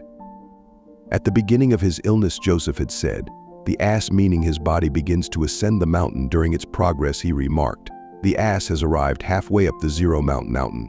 Finally, he said, "The ass has reached the summit of the mountain. He can no longer move and will leave his hide here." With great fervor, he often repeated the words, "I desire to be dissolved and to be with Christ," or "God be praised, God be thanked, the will of God be done." After receiving extreme unction, he joyfully cried out, "Oh, what a pleasant odor! Oh, what a fragrance! Oh, what a sweetness of paradise!" He then requested that the profession of faith be read, begged pardon of all for his faults, and entreated that his body be interred, without any solemnity, in some remote and hidden spot, that nobody might know where Friar Joseph was buried. The Vicar General then asked the dying saint to bless him and all present. After receiving his blessing, the Vicar General told the saint that he had been authorized by the Holy Father, through Cardinal Gigi, to give him the papal blessing. Joseph marveled that the Vicar of Christ was mindful of so lowly and worthless a friar, and replied, "That is not a favor which one may receive in bed." Although near death, he rose and, supported by those present, went to his oratory, where the litany was recited, and on his knees, and with great devotion, he received the papal blessing. He was then hurried back to bed, where he prepared for his last journey by repeated acts of love of God. A religious, to cheer him, spoke to him of the glories of paradise. The saint replied, "I do not want to go to hell, because God is not praised there." Another said to him, "Friar Joseph, it is now time to fight and conquer the devil." Joseph rejoined, "The victory shall not be won." Nothing remained for him but the glorious triumph, the approach of which he now beheld. The saint felt uneasy, not because of pain, but, as he himself said, as a consequence of his vehement love, which prompted him to use all efforts to free his soul from the bonds that still detained it. To Father Sylvester Evangelisti, who spoke to him of this love, he said, "You understand it. You understand it." He gave utterance to this love in the words which he addressed to the crucifix, "Take this heart, burn and rive this heart, my Jesus." To those who suggested to him ejaculatory prayers and mentioned the love of God, he said, "Say it once more."